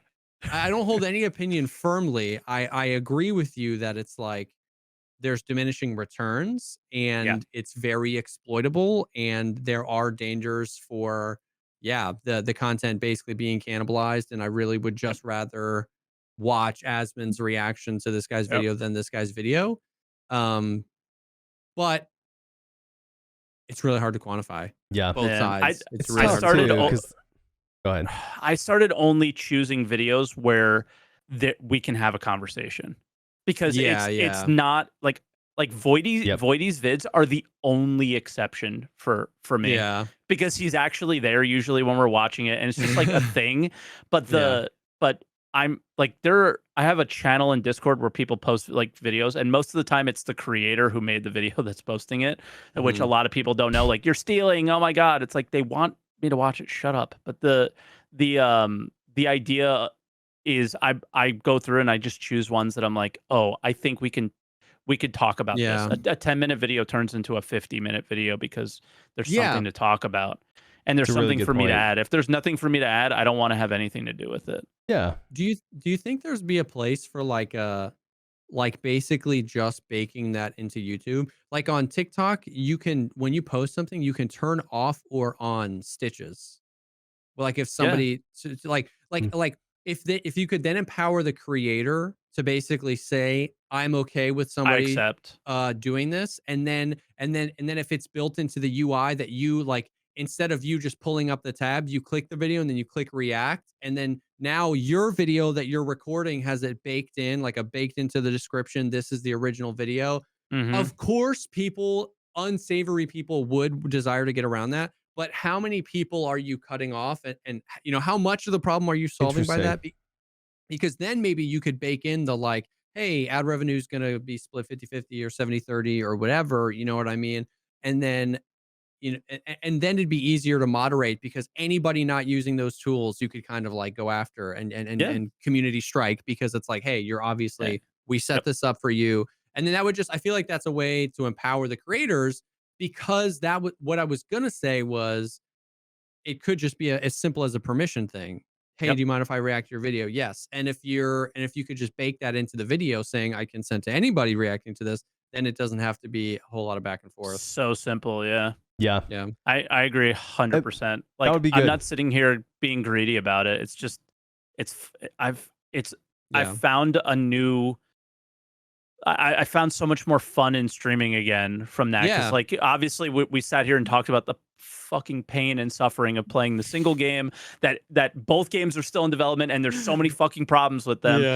And I think where we talked about this, we recorded yesterday, Berks and I, but it'll come out next week, is I just had like the most joyous moment of my life the other day, where I went live and just chatting and averaged the same viewers that I do when I play Star Citizen. Crazy. And I was like, let's fucking go, dude. I'm making it out. I was like climbing out of the sewer and the light hit me in the face. You know what I mean? It was just like, this is so glorious. That's dope. Yeah. Awesome. So, but there's that, but I obviously see the issues with it, right? Yeah. It's like, people got to notice. It's like, I'm just seeing it as my way out. And the thing is like, save me. You can't really blame yourself, because it's like what we're talking about. YouTube hasn't really set up the parameters in a way. No, I think they're going to, and maybe they should, right? Yeah. But we'll have to see. I would happily do it. Absolutely. Yeah. So it's just one of those things where it's nuanced and intention matters. Yep. And intention is hard to moderate. Yep.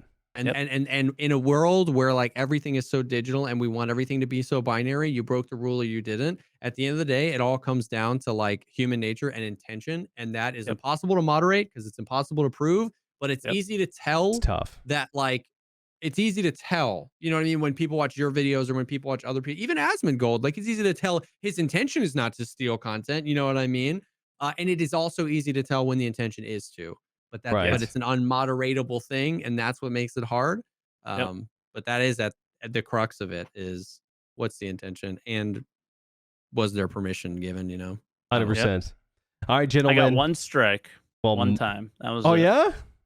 Yeah. Well. The guy just didn't like my opinion. Well, what are you gonna do, bro? What are you gonna do? Well, and strikes go away on YouTube, right? I didn't keep the strike. I fought it. Good. Because it wasn't one of those where I like, I didn't just sit there and pick my nose. I made that video twice as long, and I was like, you want to go to court? We'll go to court for this. Heck yeah, man. Well, hey, let me tell you guys what my intention is. It's to end this podcast, because we're at 2 hours and 40 minutes, and I got other stuff to do before I go on vacation. I'm sorry.